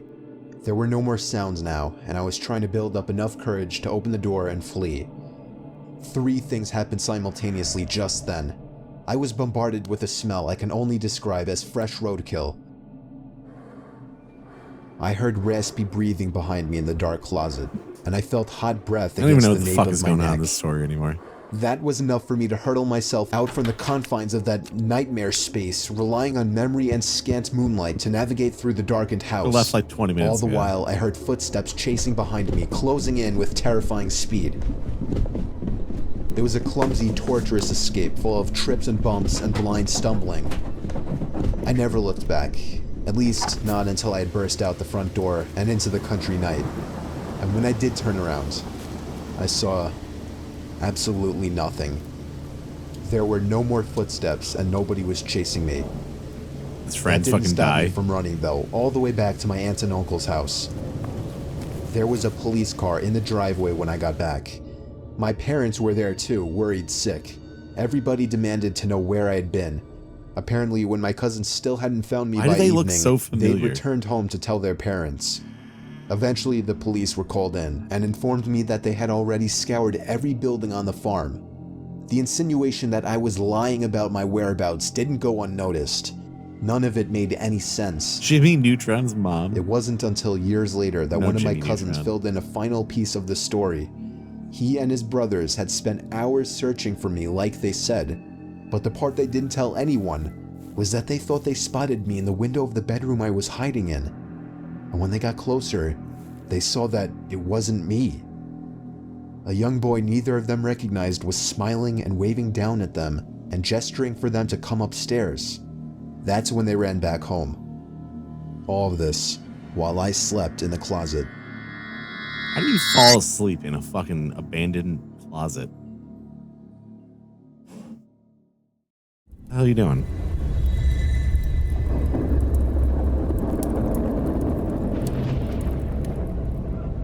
Ever since I can remember, we've always had one of those old vintage Parker Brother Ouija boards sitting in our closet collecting dust.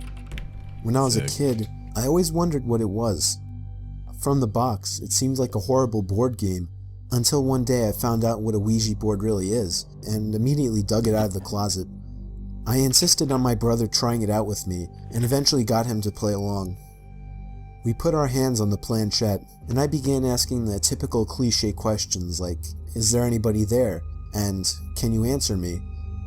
Other than my brother jokingly moving the planchette Can around you bring our to dead imitate mom an back to answer from life? some kind of entity, there was no real response. After getting bored, we put the game back in the box. I did a little research that night to find out how to make Ouija boards work. Many people said online that the most ideal environment when using a Ouija board is in a dark room only lit by candles. So when my parents weren't home, I managed to gather like 6 or 7 candles and convinced my brother to try it one more time. I lit the candles and set them around the table in the dining room with all the lights out. We tried one more time. I asked again if there was anybody there. The planchette began to move. I told my brother to stop moving it, but he swore he wasn't. I told him to move his hand away, and he did. It kept moving. My brother thought I was messing with him, but I didn't pay attention. The planchette landed on the word yes. I was only 9, so I was legitimately shitting myself. My older brother had to take over. He asked the question, "Are you a good spirit?" There was a 5-second pause before my brother's hand moved along with the planchette to the word no. We both looked at each other, and at this point I ran to my room and shut the door behind me, but he continued on with the so-called game. I heard his muffled voice come from down in the dining room, when all of a sudden I heard him screaming at the top of his lungs. I ran back downstairs to see what was wrong. He was holding up his shirt, revealing a small open wound that almost looked like a claw mark. He told me to set the fireplace immediately, and I obeyed. He threw the thing in the fireplace and told me to never speak of what happened to anybody. We have never used a Ouija board since. I don't know. I think you're supposed to burn it.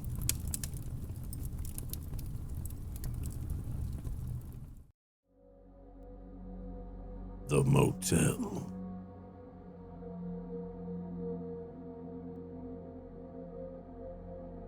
I was 19 years old at the time, working at a sketchy motel. The motel was pretty run down, and the majority of people who stayed there were locals that were just doing things they weren't supposed to be doing. Let's just say the cops came by multiple times a week. So I just worked get as both a shot. front desk person, checking in these creeps all hours of the night, and as a housekeeper who got to clean up their nasty, vomit-smelling rooms afterwards. One afternoon, I was working as a housekeeper in the second building of the motel on the backside furthest from the office.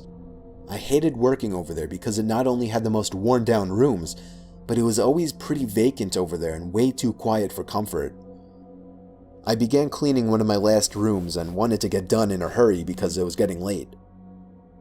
I was washing the mirror in the room that I was cleaning when all of a sudden, I saw a man in the reflection staring at me. He was mid-50s, dirty, with long, greasy hair. Startled, I screamed, "Oh my God." I told him he scared me. The room I was currently cleaning was vacant, so there was no reason why this man should have been in there watching me clean.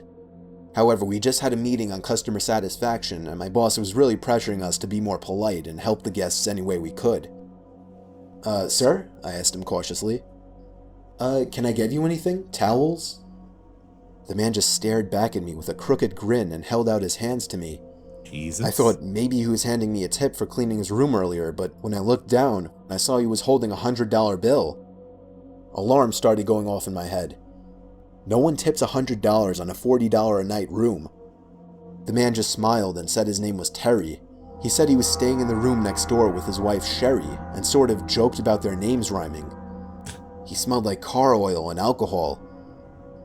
When I asked him why he was trying to hand me $100, he laughed deep in his throat and said, "Me and my wife were watching you, and we just wanted to have fun with you." I felt like my heart We were jumped watching into you my from throat. across the hotel, and we liked your vibe. No, It I was can't do that, sir. I'm $100. sorry. I wanted to run out of the room screaming, but he was blocking the door, my only exit. The man smiled again, taking on a softer tone of voice, and invited me to come into his room to meet his wife, just to talk as friends. I nervously told him no again, and that I had a lot of work to do for the day. I prayed to God he would just go away, and eventually he did. He grunted and walked off in what I assumed to be the direction like of his an room. Alice in Wonderland thing going on, or is it just a coincidence? My mind began racing. There is no wife, I thought. This man could try and kidnap me. I was 110 pounds at the time and not very strong. He could easily overpower me. I locked the room from the inside and went directly to the phone to call my manager at the front desk, but the phone wasn't working. Adrenaline began pumping through my veins, and despite what I was always told not to do, I was panicking. Your eyes are like Did he red. cut the line? No, I thought. This is a crappy motel. It happens all the time. But I just have to get out. I remembered that I had my cell phone out on my housekeeping card, but that was outside the locked door. I'd have to open the door to get it. I cautiously opened the door to the room that I was cleaning and peered out. I didn't see anyone, so I frantically began searching my cart for my cell phone. I was wasting too much time looking for it, so I just decided to run as fast as I could and make a break for the front desk in the office. Then from behind me, I heard the man again, but this time he was screaming to someone else, "She's running, she's getting away." I could hear his shoes slamming against the pavement after me. I quickly turned the corner, grabbed my keycard, and let myself into a stockroom and locked the door. Within moments, I heard the sound of the dirty guy and someone else running outside, searching for me. I stayed in that stockroom for 30 minutes shaking until I could no longer hear him searching for me. I finally got the courage to run the rest of the way to the front desk. When I made it there, I collapsed into my boss's arms and he called the police. The man and whoever else was in the room with him peeled out before the cops could arrive, and I was beyond shaken up. According to the police who ran a search, this wasn't the first time he had done something like this, and he was actually wanted for sexual assault, gross sexual imposition, and in the past was It once is pretty much charged that with game, rape. yeah. A few weeks later, on what happened to be my birthday, this guy was caught. A few weeks after that, I quit. I will never again work Man at on the another run, hotel. finally caught.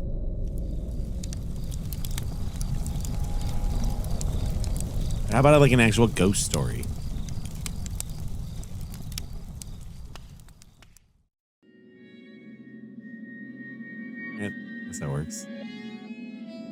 feed into reality? I was having a horrifying dream, possibly the most disturbing nightmare of my life. I was in my house, or the closest thing to my house that my dream could produce. Ironically enough, I was in bed in this dream, or at least I can only start remembering past the point of my lying in bed, and all of a sudden, the sound came from downstairs. I walked downstairs in the dark, not turning on any lights, to where I thought the sound was coming from. I was on my middle floor now. The dream was telling me to go downstairs to my laundry room, and so I did. But as I got there, expecting the noise to be louder and closer, it sounded like it was just as far as before. Now I was going upstairs to the kitchen, and it's strange, outside of every window was complete blackness, not general nighttime darkness. There was nothingness. I think all that existed in this dream was my house. Now my dream started to suggest that the banging sounds were coming from upstairs, so I went back upstairs and was eventually led to the attic door. It was surely beyond that door. I opened it. There was an old woman standing by a bunch of boxes. She was slowly but loudly slamming her hand on one of the boxes, producing an unnatural sound. I tried to quietly step back away from the attic, but the old woman turned around, opened her mouth twice as wide as anyone humanly could, reached out her arms, began to scream, and leaped toward me. That's when I woke up. I thought it was just a horrific dream, but when I heard a bang coming from downstairs, a bang similar to what I heard in my dream, I felt my heart completely drop. On my way downstairs, there was another bang. It was the front door. I got the butcher knife from my knife holder in the kitchen and crouched behind the door. I was waiting for the next time he would pound on the door and I would warn him to go away. I waited for a good minute in silence and finally decided to take a quick look through the window. There was somebody standing in my driveway. I couldn't tell if he was facing me or looking at me or not, but he was surely the one who was pounding on my door at 4 in the morning. He walked away down the sidewalk moments after he must have noticed me. The pounding on my door was the kind of pounding you would expect from someone trying to break in a door, not to get a house owner's attention. I thought it was just crazy and horrifying that the pounding and banging from this potential robber or killer didn't wake me up, rather became the key point to a horrifying dream. Okay.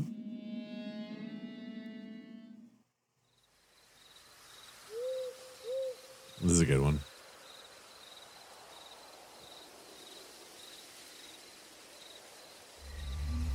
So me and a couple of my buddies went camping last summer alongside the Willamette River. We actually had a decent hike into the deep end of woods. We did some night fishing, listening when they to say music, Willamette, basically drank it's to a the point where river everything was funny later in the night. In Oregon, I think. I would guess we finally called it a night somewhere past 2 a.m. I shared a tent with one of my buds, while the other two shared another tent. We heard them laughing about something. At first we laughed at the sound of their laughing, but it soon got annoying and we yelled for them to shut up. One of them responded, "It isn't us." I sat up, startled at the response. I came to realize that it was the sound of only one person laughing, and it didn't sound like either one of my friends. Even in my drunk state, I realized how odd it was for somebody to be out this far in the woods so late at night. The laughing gradually got closer and louder to our campout. My friend shot up and looked at me with a worried look on his face. I heard my other friends scream over to us that they were getting freaked out. As the laughing got even closer, I could make it out very clearly. Yeah, to these be are the laugh same of a male, characters. That's probably in his story. 30s or 40s. He sounded like he was as drunk as us, messing around with friends. But we only heard his laugh, nobody else. The extended universe. There was something indescribably creepy about his laugh, too, as if it was missing something to it. You had to be there to understand what I mean. The laughing was now just at the edge of our campsite. But we couldn't hear any footsteps at all. Now that may not seem like a big deal. It was impossible to move through that without making noise. And finally, all of a sudden, the laughing stopped completely. We had no idea where whoever that was standing, as he hadn't made a single stepping sound. We sat there in silence looking at each other. My friend was clearly freaking out, but he was keeping it together the best he could. Finally, something broke the silence.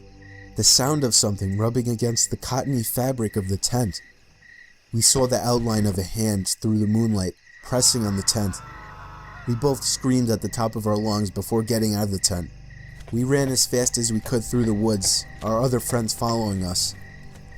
After about 5 minutes of running, we somehow found our car. I actually puked from running so much before taking the wheel. I don't condone drinking and driving, but I still believe we were just in this situation. By far the most horrific experience of my life. No idea who or what the hell that was, or what they wanted.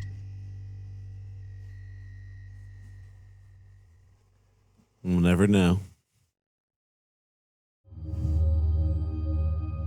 This is a classic. Everyone's heard this one. About 5 years ago, I lived downtown in a major city in the US. I thought this story was so cool when I heard it the first time. So now I would I'm often find myself bored after my roommate, who was decidedly not a night person, went to sleep. To pass the time, I used to go for long walks and spend the time thinking. You like seeing the difference in his his art art style style like that, between walking videos. alone at night, and never once had a reason to feel afraid. I always used to joke with my roommates that even the drug dealers in the city were polite. But all that changed in just a few minutes of one evening. It was a Wednesday, somewhere between 1 and 2 in the morning, and I was walking near a police-patrolled park quite a ways from my apartment. It was a quiet night, even for a weeknight, with very little traffic and almost no one on foot. The park, as it was most nights, was completely empty. Not a good. I went down a short side street in order to loop back down my apartment when I first noticed him. At the far end of the street, on my side, was the silhouette of a man dancing. It was a strange dance, similar to a waltz, but he finished each box with an odd forward stride. I guess you could say he was dance walking, headed straight for me. Deciding he was probably drunk, I stepped as close as I could to the road to give him the majority of the sidewalk to pass me. The closer he got, the more I realized how gracefully he was moving. He was very tall and lanky and wearing an old suit. He danced closer still, until I could make out his face. His eyes were open wide and wild, head tilted back slightly, looking off at the sky. His mouth was formed in a painfully wide cartoon of a smile. Between the eyes and the smile, I decided to cross the street before he danced any closer. I took my eyes off of him to cross the empty street. As I reached the other side, I glanced back, and then stopped dead in my tracks. He had stopped dancing and was standing with one foot in the street, perfectly parallel to me. He was facing me, but still looking skyward, smile still wide on his lips. I was completely and utterly unnerved by this. I started walking again, but kept my eyes on the man. He didn't move. Once I had put about half a block between us, I turned away from him for a moment to watch the sidewalk in front of me. The street and sidewalk ahead of me were completely empty. Still unnerved, I looked back to where he had been standing to find him gone. For the briefest of moments I felt relieved, until I noticed him. He had crossed the street and was now slightly crouched down. I couldn't tell for sure due to the distance and the shadows, but I was certain he was facing me.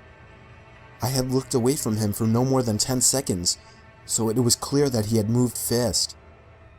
I was so shocked and I stood there for some time, staring at him, and then he started moving toward me again. He took giant, exaggerated, tiptoed steps, as if he were a cartoon character sneaking up on someone. What would you do, chat? What would you do? Except he was moving very, very quickly.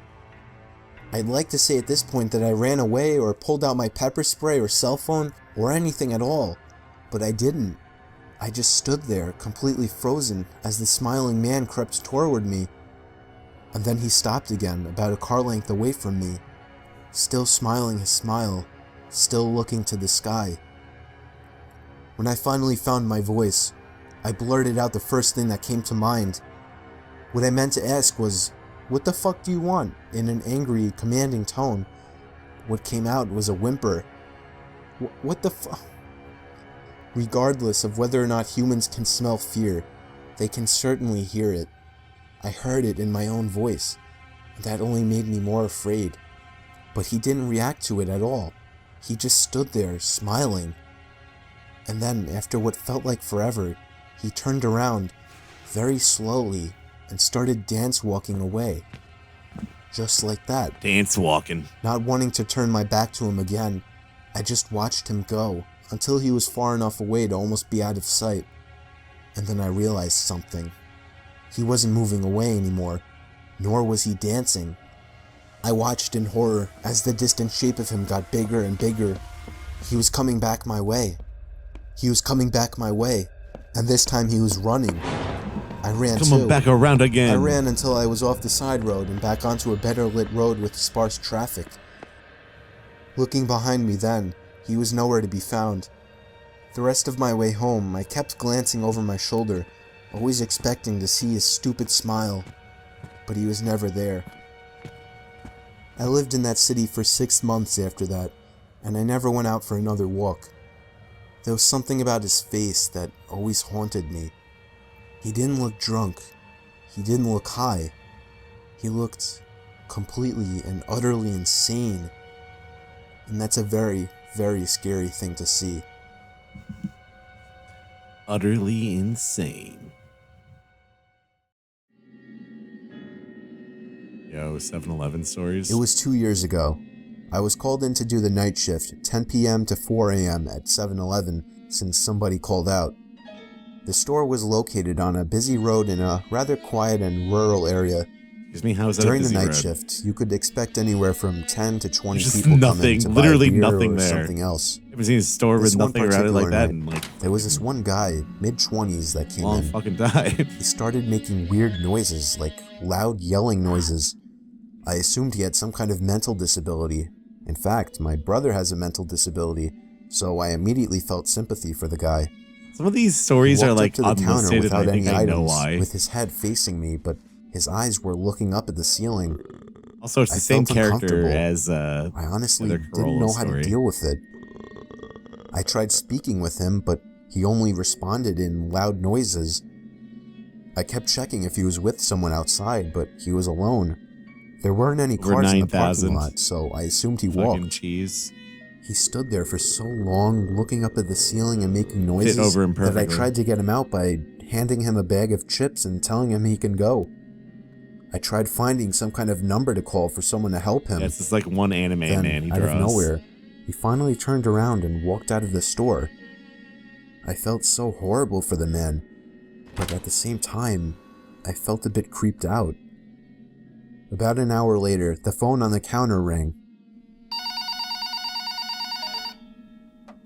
I picked up to hear the familiar yelling sounds of the man from earlier.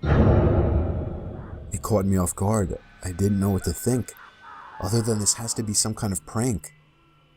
I hung up on them and was now becoming paranoid of my surroundings, constantly checking the outside through the windows.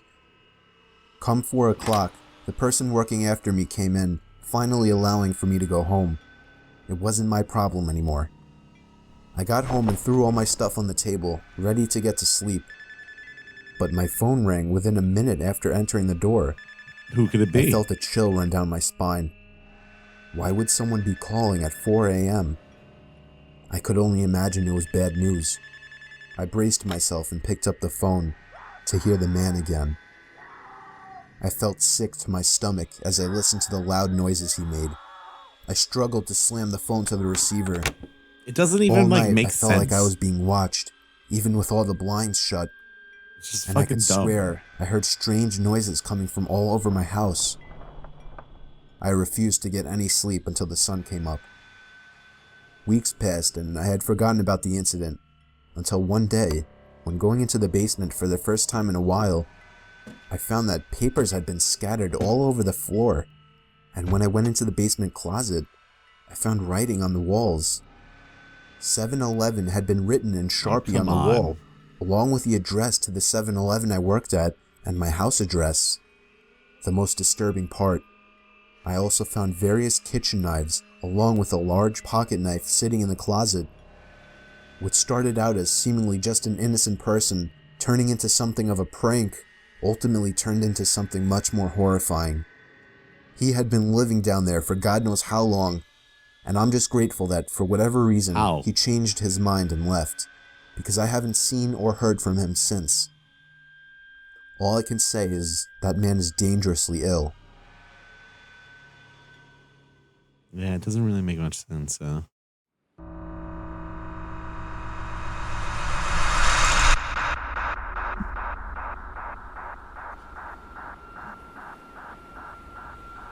None of these are AI. There was I think once he an gets into isolated AI later island on, off but the these coast are all of like Scotland where 6, 3 7-year-old lighthouse keepers videos. lived and were responsible for keeping the building intact. Also, their story is just based One day, on when their like, monthly Reddit supply fucking ship posts dropped and in, shit. the island was Well, this has silent. happened. This is real. No response from the lighthouse keepers. Eventually, the captain and some crew members went to investigate and found a disturbingly empty lighthouse. 2 of the 3 waterproof coats were missing from their hangars, and the kitchen was left in a state as if people had left in a hurry. The lighthouse log only added more mystery to the situation. The log described how one of the keepers wouldn't talk, and the other continuously cried for hours. All this pain and fear seemed to be coming from what was referred to as a powerful storm looming in the distance. However, this begs the question, why were they so scared of a simple storm? They should have been safe in the brand new lighthouse, right? This is such a cool story. The log goes I love on this to one. talk about how they all sat close together and prayed Also, for the storm pretty to be sure they over. just got wiped out by like a The rogue final wave. log states, "The storm has passed, the skies are calm, and God is over all." Their bodies were never found, and the cause of their death is still a mystery to this day. The most accepted theory is that they somehow got swept out to sea during the storm, never to be seen again. But one final detail remains, one that scared the captain and his crew to the bone. The powerful storm described in the log didn't exist. There were no storms reported in the area. In fact, the skies were calm all day.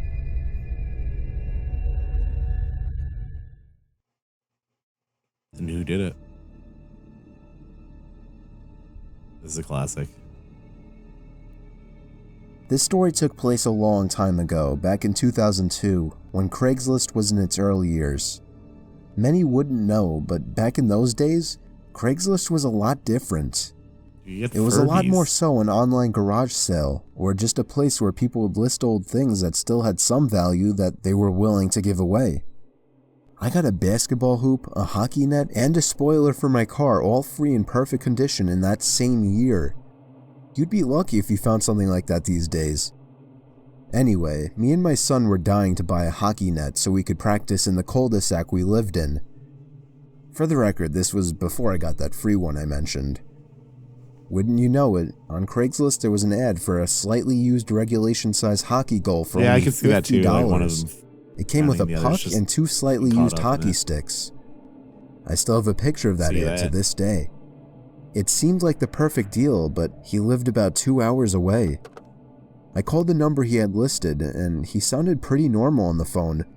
He had a pretty deep, dark voice, but nothing that would be off-putting.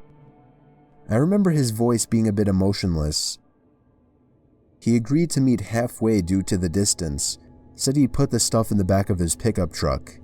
He said he could only come after he got off from work, that he wasn't going to which kill was much me. later in the day, way past dark. We agreed to meet at some rest stop off the highway. Me and my son, who was 11 at the time, took my wife's minivan, the only car that would be able to fit that huge thing. Within an hour, we were at the truck stop, which was empty at this hour, but was decently lit by 3 big light posts. I parked right under one of the lights and waited. A pickup truck pulled in off the highway right on time. He stopped right in front of me. I went over to his window, but then noticed there was nothing in the back of his truck. "You Steve?" he asked me. "Yep, that's me," I said. "Alright, my buddy's bringing in the stuff with his truck." The guy pulled up behind my car and put it in park. I suddenly had a bad feeling. I told my son to get back in the car and lock every door except mine. 2 more pairs of headlights came off the highway into the lots, surely enough pulling up next to me. and not surprisingly at this point, there was no hockey equipment in either one of them. My heart was racing. I was worried. Not for me, but for my young son who I for some reason brought with me on this trip. A group of large men mixed with heavy-set and muscular physiques stepped out of the 2 pickup trucks behind the first one. They eyed me from head to toe. Son, why don't you come with me to meet these random men stare from down. Craigslist? Then this bald guy wearing sunglasses said in a deep voice, "Where's the money?" I instantly pulled out my wallet and handed it to him, begging him to just let me and my son go. He pulled out like $100 and was pissed, expecting more. He then sent 2 of his goons or whatever to get my son. At this point I screamed and begged for him not to take him. One of the men broke the glass to the minivan back door, and I vividly remember the disturbing, heartbreaking screams of my young son. So I got a plan for our What happened scam. next We're gonna pretend to was sell what I can hockey only explain equipment to be a miracle from Craigslist. God answering my prayers. Then we're gonna steal A all car was the entering the lot money. from off the highway.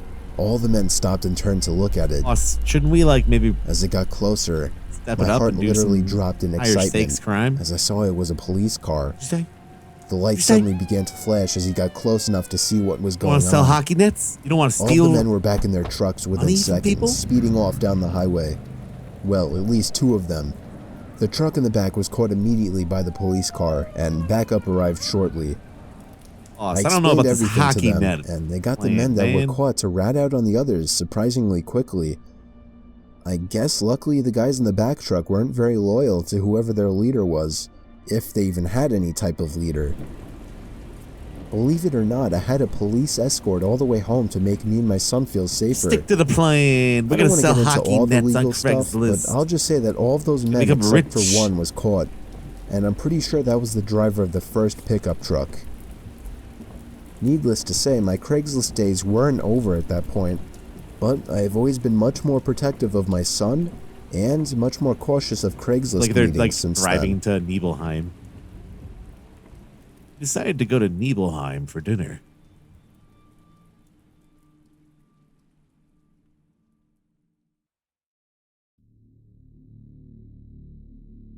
I'll never forget the time me and my brother snuck out past our bedtimes to explore an allegedly haunted house down the block. Yes, I said bedtime, as I was only 10 and my brother Luke was only 12. When our parents said goodnight to us, I went to Luke's room and we took a couple hand-powered flashlights. Boss, we with got all us these fucking and hopped guns that outside fell off through a the truck. window. What should we do with them? Luckily, his room was on the first floor. You fucking Those stupid. We gotta sell hand-powered these hockey flashlights nets. worked by constantly pushing in a little trigger that would create light inside the lens. They were noisy as hell, but they were convenient.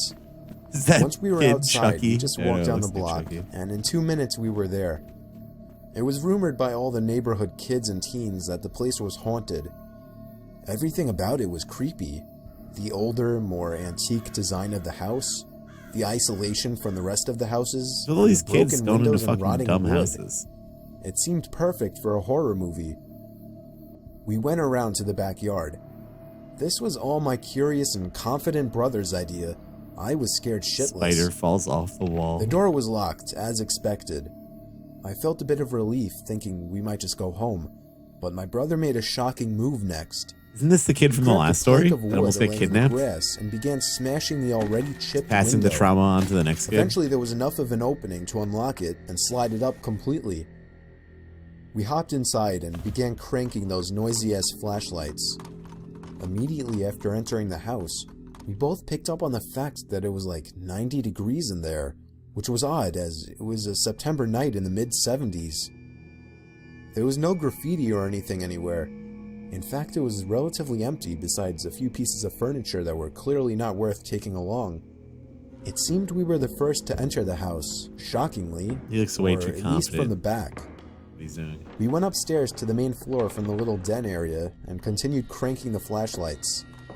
That's when we heard the slightest crack in the floorboards from right above us. We both jumped. I tugged for Luke to leave, but he told me the place is old as hell. It's just house noises. I stopped cranking the flashlight at this point, and I urged Luke to do the same, but he only called me stupid for suggesting something so ridiculous. Oh, that kid's dead. Then there was another crack in the floorboards from above us. he began walking upstairs. I didn't want to go up there, but I was not about to stay down there alone. I followed behind him to the upstairs. There was a door that led to a room right above where we were standing. I begged him not to open it, but he must have just wanted to be the big, tough older brother. He began to reach for the doorknob while still cranking the noisy flashlight, but then he stopped. I was confused. I could see in the dark he was moving his ear up against the door, listening for something. Silence. Then, the most deafening, nightmare-inducing moment of my life. A single bang on the door from the other side sent my brother staggering into the wall in pain, covering his ear. We dropped the flashlights and ran straight out the back door and back home. We were so loud when we got back that our parents found us out. We told them what happened, but they naturally didn't care and grounded us both for a week. 2 nights later, I woke to the sound of something from outside my window and a glare of brightness sneaking in through my slightly opened blind. I sat up, and my heart sank when I realized it was the sound of the crank to my flashlight. I stood up and looked out the window, and that's when it stopped. Thanks for getting my flashlight There back. was nothing but complete blackness out there after that. I woke the next day barely remembering what happened, and I still hope today that that part was just a dream.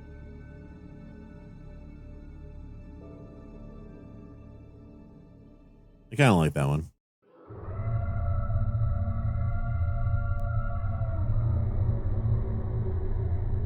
True. I was doing some night hog hunting in the woods near my backyard.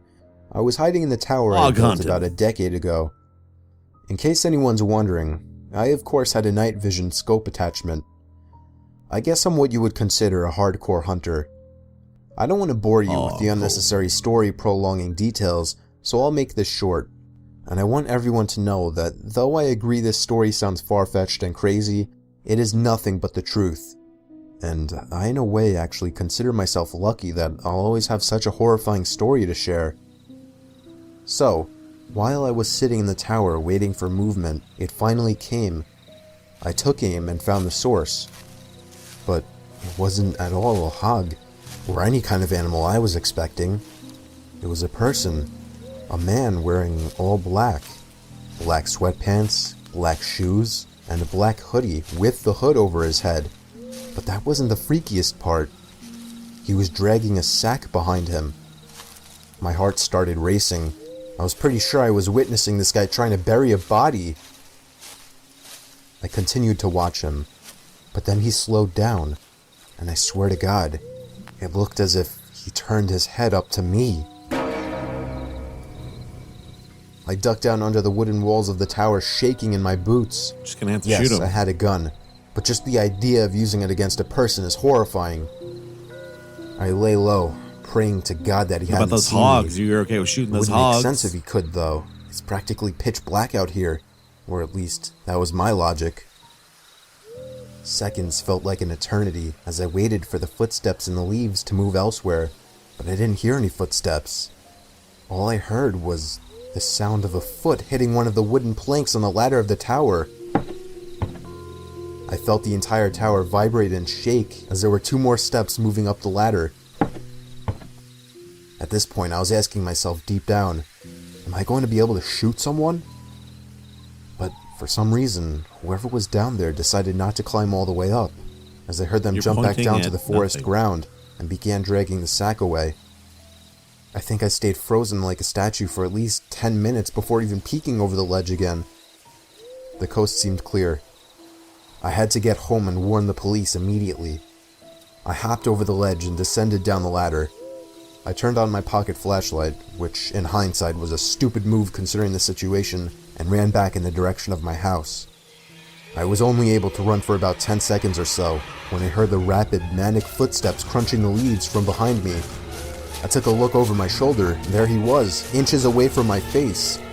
I spun around and shot him in the shoulder. Fucking shot him in the He face. stopped and screamed in agony, and I took that moment to finish my dash to my house. Again, in hindsight, I should have held him hostage somehow, but that doesn't even matter now. I called the police, who showed up within 15 minutes with a whole search squad, and I led them all into the woods to the exact location where I shot him. There was a faint yet noticeable blood trail spilled onto the leaves, which led past the body bag, which the cops seized, and eventually right to the maniac, who was hiding under a log next to a tree. He was arrested and tried for the murder of Jin Quen Sakanaki, a Japanese corner store owner. I don't know the full story behind it. There's but I no do other know news. I won't forget this one for the rest of my life, and I'll also be telling it for the rest of my life.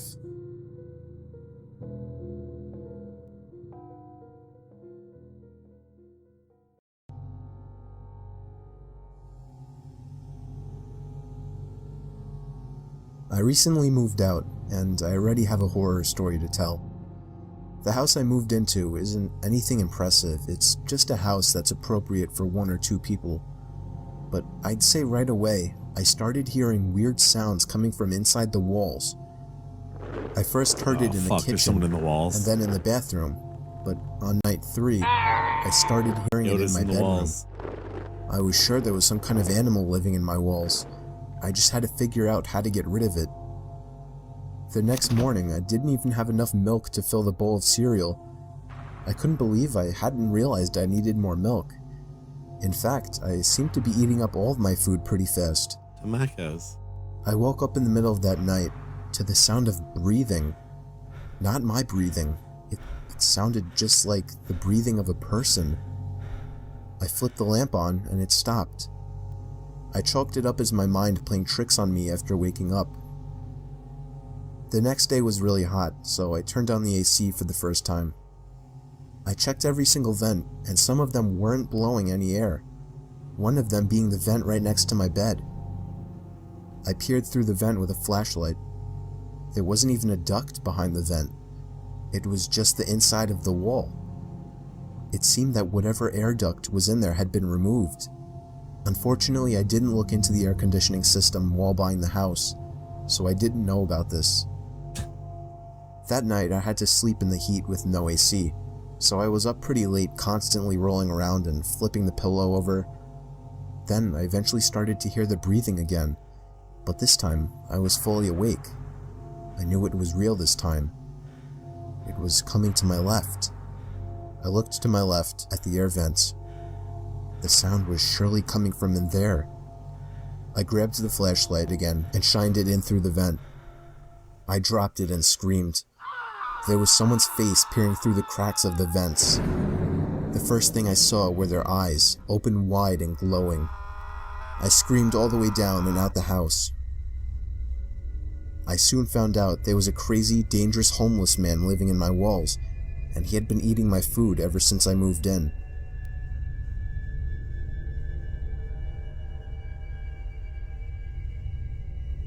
And then what happened?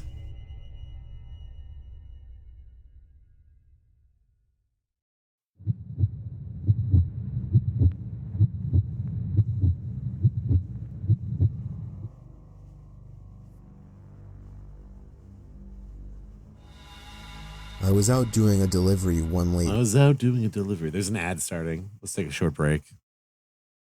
We'll be back in a moment. Scaredy cat.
Scaredy cat.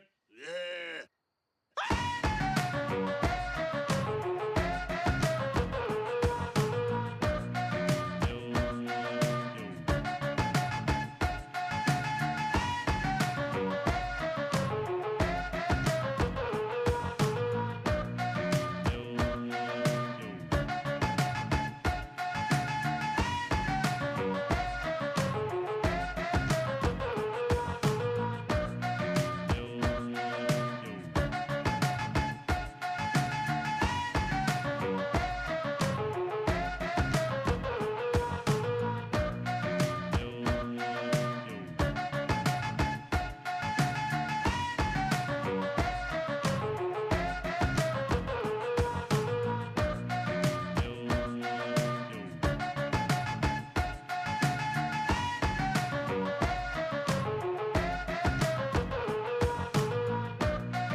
All right. We'll be back in a second. There's like 2 more seconds on that.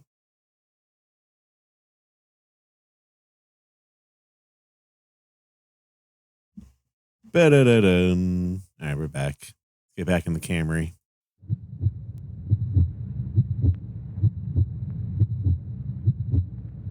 Get in the fucking Camry. I was out doing a delivery one late night.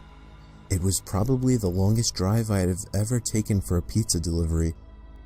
From the pizza place I worked at, it was a 20-minute drive, which isn't too crazy out where I live. Plus, they ordered 4 large pies, so I figured it was a party and I would get a much bigger tip. Navigating the dirt roads at night was always annoying though. I pulled up to the given address. It was some old, sketchy-looking building, literally in the middle of a forest clearing. There were no cars parked anywhere, or any lights on. I put my car in park and called my boss. I asked him to reread the address at least 3 times to make sure I typed it in right, but that checked out. I could tell he was in a really bitchy mood, and he told me to at least knock on the door and check it out. He would normally get mad if we took back 1 pie, but I was afraid of what he would do if I brought back 4. I was insanely unnerved, but got out anyway and forced myself to the front door of the building. There was no doorbell, so I just knocked really hard. I heard nothing and didn't really expect to hear anything. I was How many extremely Camrys disappointed, are in all this not guy's because stories? nobody answered the door, but because I was realizing that it was all a waste of time and gas. I knocked one more time out of desperation,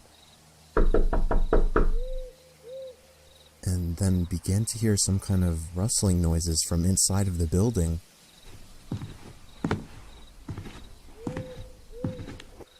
I knocked again and yelled that I was the pizza guy. There was silence now. I felt I'm a the bit pizza more guy. uncomfortable now than before. It's all the same Camry. But That before I makes could turn sense. around, I noticed something at the window. There was someone looking through the window. I couldn't tell if it was a man or a woman. All I noticed were their eyes. Their eyes were open wider than I knew possible, staring intently at me. I was disturbed enough by this and dropped the pizzas and ran back to my car. The shitty thing wouldn't start until turning the key for the 3rd time. I drove off the grass and back onto the dirt road, but I felt the car rocking about, shaking and bumping. Something wasn't right. I didn't make it far from the building before I started hearing a sharp scraping sound coming from This is the one where he's outside. driving like the fucking Hot Wheels There was car. so much resistance that I couldn't even drive. The car came to a stop. I got out of the car to check what the hell was wrong. A chill ran up my spine as I began to feel like my heart was constantly skipping beats. My tires had been slashed, and had completely fallen off the rim. Not just the front though. All 4 tires were slashed. I realized somebody did this when I was knocking on the door to that building. Instead of running, I got back in the car and locked the doors. I was so close to that building, I could practically see it from where I was, if it weren't for the trees blocking the view. I dialed 911 and explained everything to the operator. She told me the cops would be over as soon as possible and that I need to stay hidden. I asked her if it was advisable to stay in the car or run, and she told me it would be best to stay in the car with the door locked. She asked me to stay on the line with her until the cops arrived. My whole body was shaking. In all directions, there was nothing but dark, seemingly endless forest. I knew it would take forever for the cops to get there. I was not comfortable with sitting in that car so close to whoever did this. The next part, though, is what utterly destroyed me. It still shakes me to this day, and I hope nobody ever has to experience this kind of fear. As I was scanning all the windows, making sure nobody was outside, I looked in the rearview mirror, and there was the same person. The same person I saw at that window. Eyes open wider than ever. I could see now that it was a woman, and I could ever so slightly see a smile begin to spread across her face. I opened my door and full-on sprinted into the woods, not caring how much noise I made. I ran until I was out of breath, which didn't take long, and I hid behind a giant log on the ground. I tried to cover my loud breathing with my hand as I waited and waited for what felt like hours, until I finally heard sirens in the distance.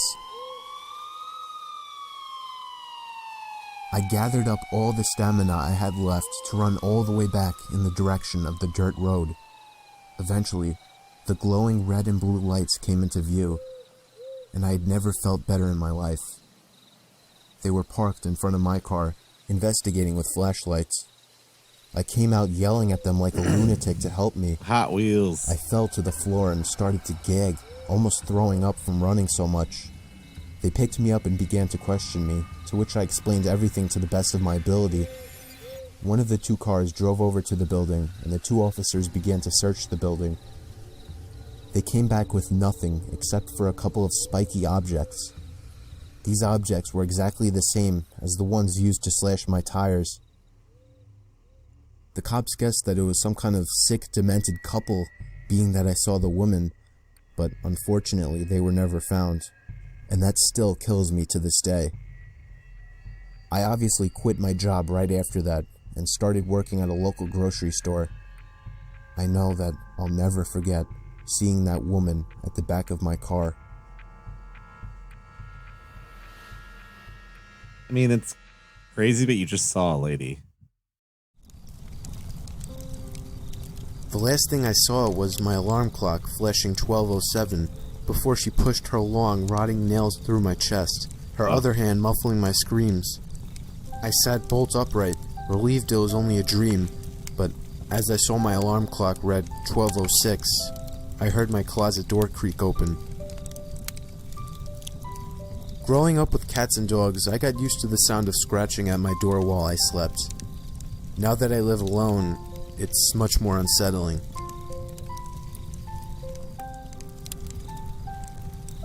I begin tucking him into bed and he tells me, "Daddy, check for monsters under my bed."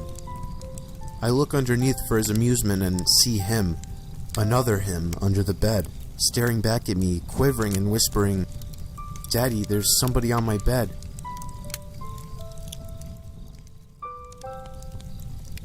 I always thought my cat had a staring problem.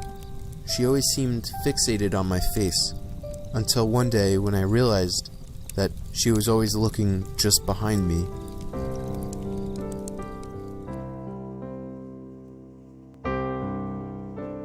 Oh.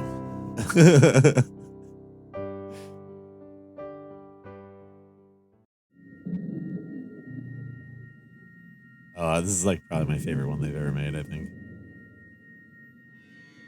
There used to be a pond about half a mile away from my old house that I would commonly go fishing in. It was nicknamed Daryl's Pond. I still have no idea who Daryl was or why it was called that, but nobody owned it, so people would once in a blue moon go fishing there as well. It was usually me by myself, though. I had dug a pole into the ground where I would tie a noose to and from my small kayak. A noose? I'd say it was about 3 in the afternoon when I rowed out to the middle of the pond, the sweet spot for getting a decent catch. There was another person coming out from the trees. I waved at him and gave him a smile. He hopped into a small boat floating by the edge of the pond and began to row over to me. As he got close enough where trying to speak to him wouldn't come off as obnoxious, I gave him a friendly, "Perfect day, isn't it?" "Yes, absolutely," he said. He didn't say anything after that, and I started to feel a bit awkward, as if I were obligated to keep some kind of conversation rolling now. "So, you come out here to throw some lines?" I asked. Just throwing some lines. "No, I don't actually fish." "Oh, well, it's never a bad day to relax on the pond," I said.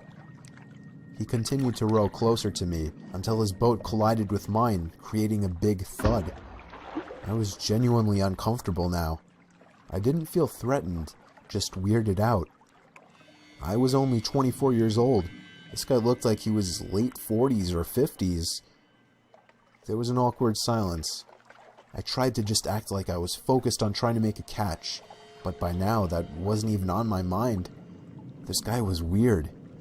I didn't know what he wanted, and I was uncomfortable being so close to him. I felt him looking at me, or at least in my direction, as I faced halfway to the opposite direction of him. I took a quick glance to my right. Yeah, he was staring at me. I decided to be ballsy and lock eye contact with him. After about 4 seconds, he looked away. "So, where are you from?" I asked him. I like his hair, too. "Up there." It's like, what? He is pointed that hair? behind himself, in the direction of the woodsy hill. They just leading make past that the dirt hairstyle road. up? "Oh, you live by Suffolk?" I asked. No, I'm not," he said. "What made you decide to come out here?" I said. "Why not?" I continued to try and uncomfortably fill the awkward silences that kept coming up. His responses were dry. He didn't contribute anything to what was barely a conversation. He just sat there not doing anything with half a smile on his face, looking either at me or in my general direction throughout. I was creeped out. My heart was racing at this point. I'd go as far as saying that I was nervous for my life. We were surrounded by trees in all directions in the middle of the pond. I started to row a bit closer to land, but in a very low-key kind of way, trying to play it off as me just trying to find a better spot to find some fish. I was horrified when I saw he was following me. "What a great day, huh?" I felt a shake in my voice. I got close enough to the edge of the pond where I finally told the man, "I think I'm gonna call it a day." I turned to see his reaction. He was still staring at me, but his smile was gone now. "I can't let you leave," he said. He lifted his flannel to expose a handgun sticking out of his jeans pocket. As soon as I could process what I was looking at, I dove out of the boat for land, ran the whole half-mile uphill through the woods back to my house, and locked every door and window as soon as I made it home. I pulled down the blinds to the dining room window, leaving it open just a crack for peeking outside undetected. It started to get dark out, and I left every light in the house off, still peeking out to the front yard, The making front sure shrub. I wasn't followed. The time came when I finally decided I wasn't followed. It's definitely I realize anime. now, like you, that not calling the police immediately was a huge Main mistake. character hair. I kept my bedroom windows open to let the room air out. My bedroom was on the second floor, so I wasn't worried about being watched through the window. About half an hour after shutting the light and falling under the covers, I heard the sound of leaves crunching from outside. I sat up to hear it more clearly. It was definitely something walking around out there. Normally I would assume it was a deer or a bear, but after what just happened, I was still in paranoia mode. I sat up as still as a statue, except for my shaking out of fear, waiting as the sounds of the steps stopped. "Hey buddy, you up there? Are you trying to sleep?" "Sorry, I didn't mean to wake you." Hey, buddy. I felt like 100 pounds just fell directly onto my chest. It was the same voice. I knew it right away. I didn't make a sound. I crept out of the room quietly downstairs to the kitchen and grabbed the phone, practically crawling on my way out to avoid being seen through the open blinds. I called 911 like I should have earlier in the temporary safety of my bedroom. I made sure to whisper into the phone as I was still hoping that he hadn't yet heard or spotted me. 20 minutes felt like an hour as I sat behind my bed, waiting for the police to arrive in constant fear that I would hear glass breaking from downstairs, or a thud on the back door, or even just a voice again from down below my window outside. The police did a thorough investigation of the property in nearby woods, turning up nothing. They suggested I stay with a friend or a family member for a few days, and so I did. I never heard from or saw the man again, but I still moved a month later. I couldn't deal with the constant fear and paranoia of being watched through my windows. I feel much more comfortable fishing out by the bay now.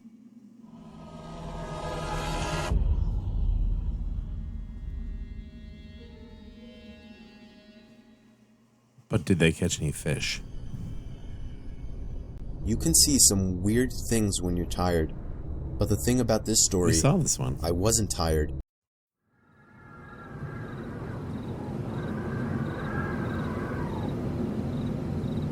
It was Halloween night of 2007, freshman year in high school, and I was with my friends, Ivan, Ryan, and Jesse.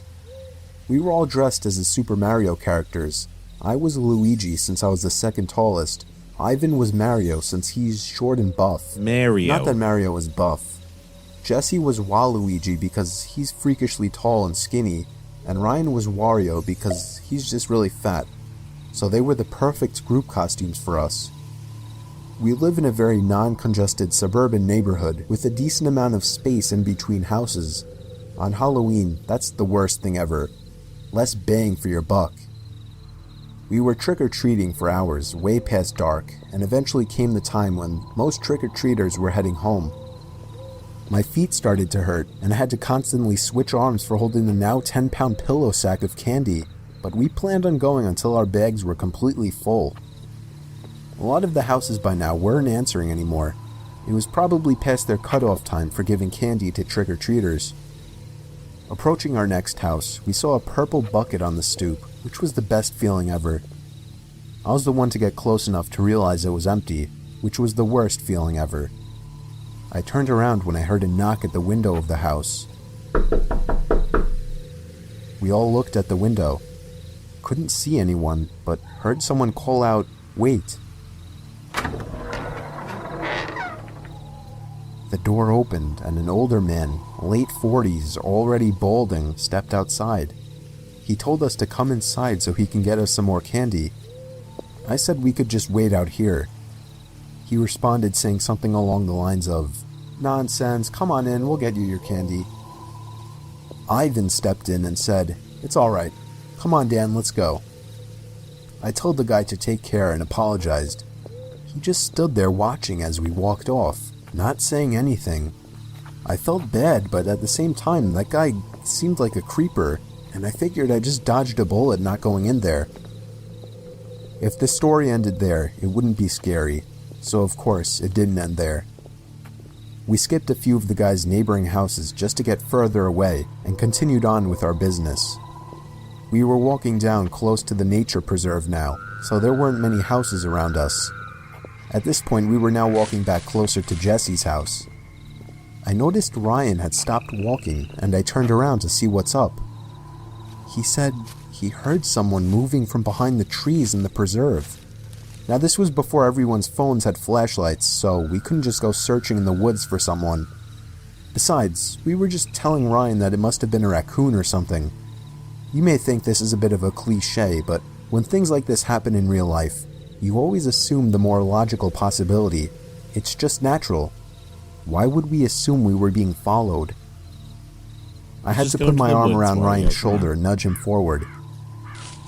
A little ways down the street, me and Ivan picked up on the sound as well. When we all stopped, the sounds of the footsteps from beyond the trees stopped as well. Ivan yelled at the obvious stalker to go away, or we would beat the shit out of them. I knew he was just bluffing though. I could hear the nervousness in his voice. The snap of a twig from beyond the trees triggered a fight or flight response in all of us. Me, Jesse, and Ryan all ran for it. Ivan was at first charging to attack, but he quickly followed after realizing we had all taken off. We ran down the dark street, and we all noticed the sounds of at least 2 or 3 pairs of footsteps crushing the twigs and leaves in the woods. We banked it hard right down Jesse Street when it finally came up and ran straight for his backyard, entering his house through the back door. The first thing we did was peek out through his living room window. We couldn't see anyone. We all had to gather our thoughts and discuss what the hell just went down in his living room when all of a sudden we heard Jesse's backyard gate slam shut. Jesse dove to turn off the lights. There was a click and a bang from down in the den. It was more than likely Jesse's back door. We all agreed to go down armed with knives and face them. Jesse turned on his back door light, but there was nobody out there.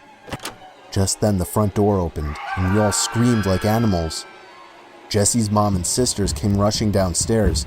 They had just gotten home from their friend's little house party. We all rested assured knowing it was just them. Jesse explained what happened, but made it seem a lot less dramatic.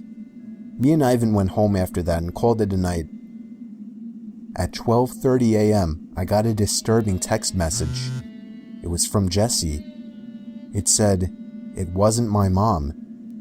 I texted back saying, "What?" He responded back quickly, saying, "It wasn't my mom in the backyard." My fingers slammed the buttons on my phone, responding back, "What do you mean?" There was a long pause before he finally told me that his mom and sisters said they never went in the backyard. I told him to immediately check the backyard from his upper deck.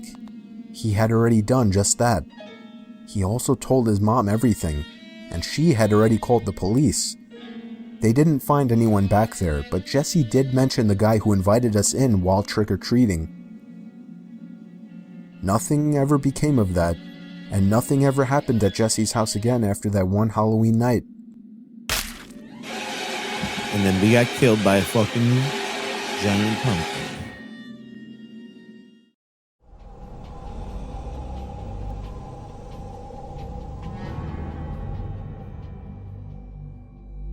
I'll never forget this night. The pizza place I worked at was about to close, and I was getting ready to go home when the phone rang. I was working the counter alone that night, so I was taking calls. I picked up the phone. There was complete silence, so I hung up. About a minute later, the phone rings again, so I pick up again. Still silence. I was about to hang up again when I heard the very weak and cold voice of an old woman on the other end.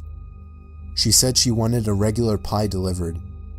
I remained polite on the phone, but on the inside I was screaming. I just wanted to get home and end my shift. I called out to my boss that somebody is requesting a delivery. He told me I had to go. I was upset at first, but I realized it's another tip, and the old ones usually tip the most, so I decided it was okay. I took down the address and told her it would be there soon, but she had already hung up. I thought that was rude, but I ignored it and yelled to the chef that I needed one regular. My boss told me to just go home after the delivery as the place would be closed, so a little before 10 o'clock, I got in my car and put the address into my GPS. The house was 7 miles away. The GPS took me to the quiet side of town. I arrived to the house. It was a small, one-floor house on a very quiet and empty block. I took the pizza and walked up to the door and rang the doorbell. There were no lights on in the house. I hoped that she hadn't given me the wrong address. I rang the doorbell again. There was still no answer. I was about to give up when I turned my head and saw somebody standing at the window. Completely different art style. I got a little freaked out and backed up at first, but I eventually got closer to the window to see the person. It was an old woman, probably in her late 70s. She was just staring at me with a blank expression. I yelled to her through the glass that I had her pizza. She didn't react to what I said, so I screamed it louder. A big smile ran across her face. Not a pleasant, genuine smile. It was a smile that sent chills down my spine. I still remember that exact face she made through the window. I decided that I was freaked out enough and got back to my car and set the pizza in the passenger seat. I had to text my boss about this. I shot him a quick text and started my car, ready to get the hell away. I looked to my right to get one more look, to see the woman standing right outside my passenger side window, giving me the same stare she had given me before. I put my car in drive and floored it down the street, not looking back. My boss never made me do a late night delivery again.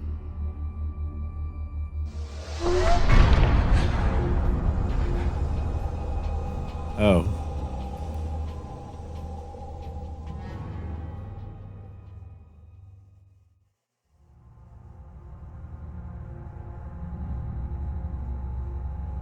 Me and my wife were on our honeymoon in Hawaii. We were on the island of Oahu, sitting on the beach. My wife got up to go to the bathroom, and when she got back, she told me that there was a creepy man watching her walk into the bathroom, and when she tried to walk out, he blocked her path. She only got away because there were 2 other people walking into the bathroom, so he got out of the way. I asked her what the man looked like, and she looked over, but unfortunately, she said he was gone.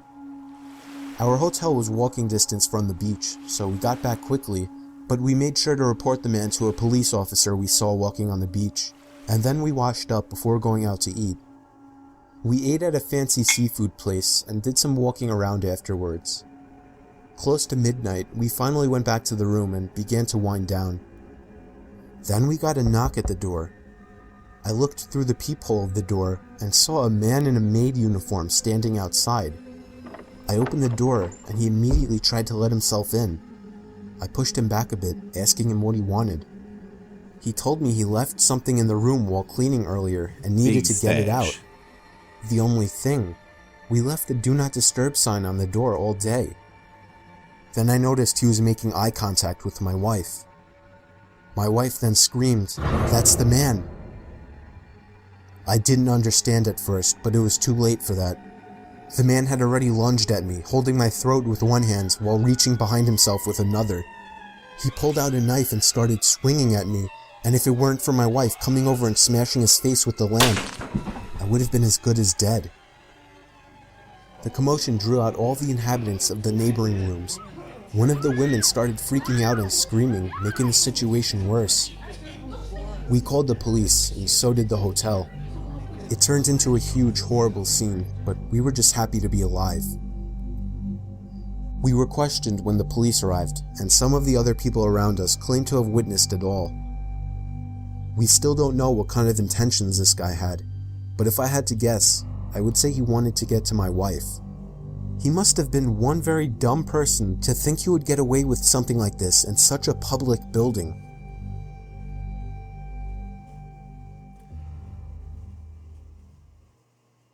Okay. Anthony. This happened when I was 15 years old. My best friend Anthony wanted me to come over for the night since his parents would be gone all weekend. Anthony! I rode my bike over Yeah, I and remember put this it in one. his It's backyard before letting myself in through his back door. We played basically every video game he had, from FIFA all the way to Call of Duty, with popcorn and other junk food spilled out all over the floor.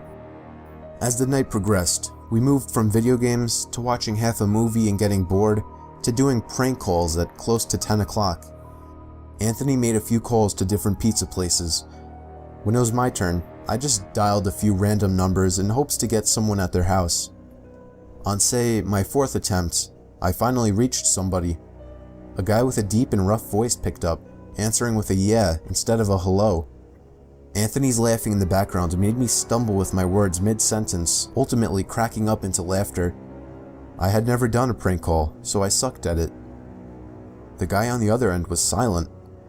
I regained a straight face and tried to continue with the call. It went something like this. Sir, would it be alright if I borrowed one of the wheels from your car? What's your name, kid? My name is Bob.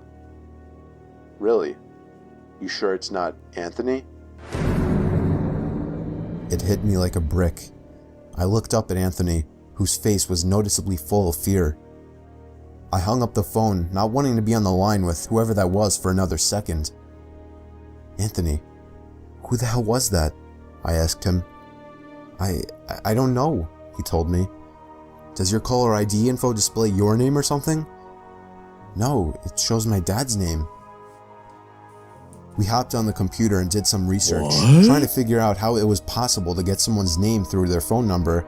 Yeah, prank calls are dumb, and then like he could get Anthony's name so quickly. A lot of the times too. He was way too young at the time to be on any of those personal information sharing websites. The only people who are doing prank calls are usually doing. We ended up asking a question on Yahoo Answers, since no one had a similar experience. It was never like random. The question turned up no answers. Like The Simpsons. That's like how people. I suggested he call his dad, but he said he wasn't supposed to have anybody over for the weekend, so he didn't want to call.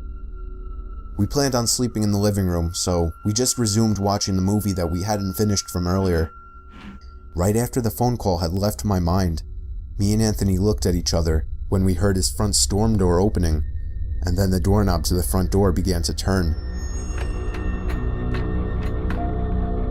It only was able to turn about halfway before the lock restricted it. Anthony turned off the TV, and I went over to the window to see who it was. I spread the blinds open. There was a tall guy standing outside. He noticed the blinds moving and turned to look at me. I practically threw the blinds back into place. Me and Anthony hid in the kitchen, listening for any more noises. Back into place.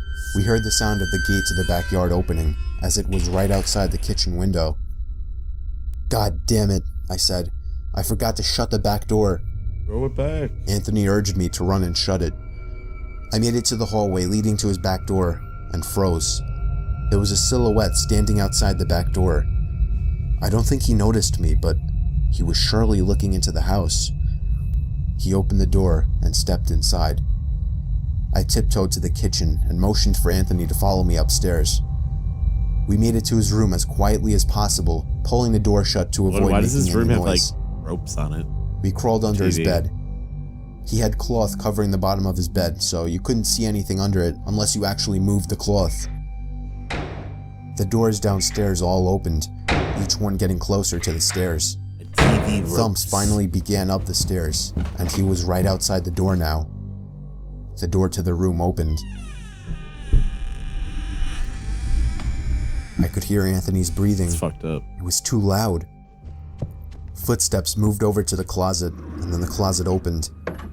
I could hear the coat hangers being slid around as the fabric of the jackets and coats rubbed against each other. Man, it was just my dad. Footsteps moved over to the bed and stopped. I felt like my heart was about to explode out of my chest. Anthony's breathing was too loud. I had to cover his mouth with my hand. Nothing but silence in the room now. We laid still for so long, I almost thought he wasn't even in the room anymore. I moved my hand away from Anthony's mouth and whispered in his ear, "You think we can make a run for it?" He was about to answer when the most disturbing, memory-haunting scream I'd ever heard filled my ears as Anthony was seemingly dragged out from under the bed. I crawled out and saw him struggling with the man. It's kind of a I cool desperately scream. looked around for anything to use as a weapon. I settled with the screwdriver sitting on his nightstand. I hurried over to the man and drove the screwdriver into his back. Who drew that? He let go of Anthony as he let out a scream of agony, giving us time to get the hell out of the house. Running onto the road would give away our position too easily. It would take too long to make it to his neighbor's house. We dove for the tree line in the woods and took cover behind a bush, watching the house. The back door opened as the man stepped outside, looking around the backyard. He then looked out to the woods. I felt his eyes pass me as he scanned through the tree line. It seemed that it was too dark for him to see us. Then, he turned his head back in our direction. I ducked behind the bush. "Joe, he's coming." "What?" "Dude, get up, we gotta run." He was right. The man was approaching us fast. How could he have seen us? We ran through the woods with the leaves crunching under us, giving away our position. When Anthony tripped over something, I crouched down with him, hoping we had run far enough. Not even 20 seconds later, oncoming footsteps from the direction we were running from came fast. They slowed down only 2 trees away from us, as we lay face down in the leaves. Moments later, the footsteps take off in another direction. We waited until we could no longer hear them, and took off back in the direction of the house. While running, over the sound of leaves crushing and my heavy breathing, I could swear I heard leaves crushing from behind us. We made it back to his backyard, into his house, and this time remembering to shut the back door. We were now able to call the police. Anthony stayed on the line with them, while I patrolled the back windows, making sure nobody was out there. It was so dark though, I couldn't see anything. So I did something that seems stupid today. I turned on his backyard lights, and immediately in the distance, over by the woods, I saw him, standing in front of a big tree. He turned off back into the woods and disappeared out of sight. That was the last time me or Anthony ever saw him. I would be lying if I told you we heard the occasional knocks at our windows or something cliche. No, that was it. 5 years have passed His and friend nothing was has happened. stupid, yeah. Do I wonder if it was somehow linked to the prank call? Damn it, Anthony. Maybe. Does it make sense? Not really. But yeah, this was the story of how me and my still best friend Does it Anthony make almost sense? died during a break-in. Not really. We became anime in our later years. All right, guys, I'm going to wrap it up. Little mini stream. We just hit 3 hours exactly, incidentally, but I'm going to go chill out. Got a couple things I want to do, but also tomorrow, 9 p.m. PST. Keep an eye out. Monster of the Week. 9 PST, midnight EST. We're going to be doing some Alien games. We're going to do the X-Files PS2 screen game. X-Files PS2 game. Fun. Be fun. So you guys take care, and I will see you then. Maybe a little bit earlier than that. We'll see. And till then, have a good one.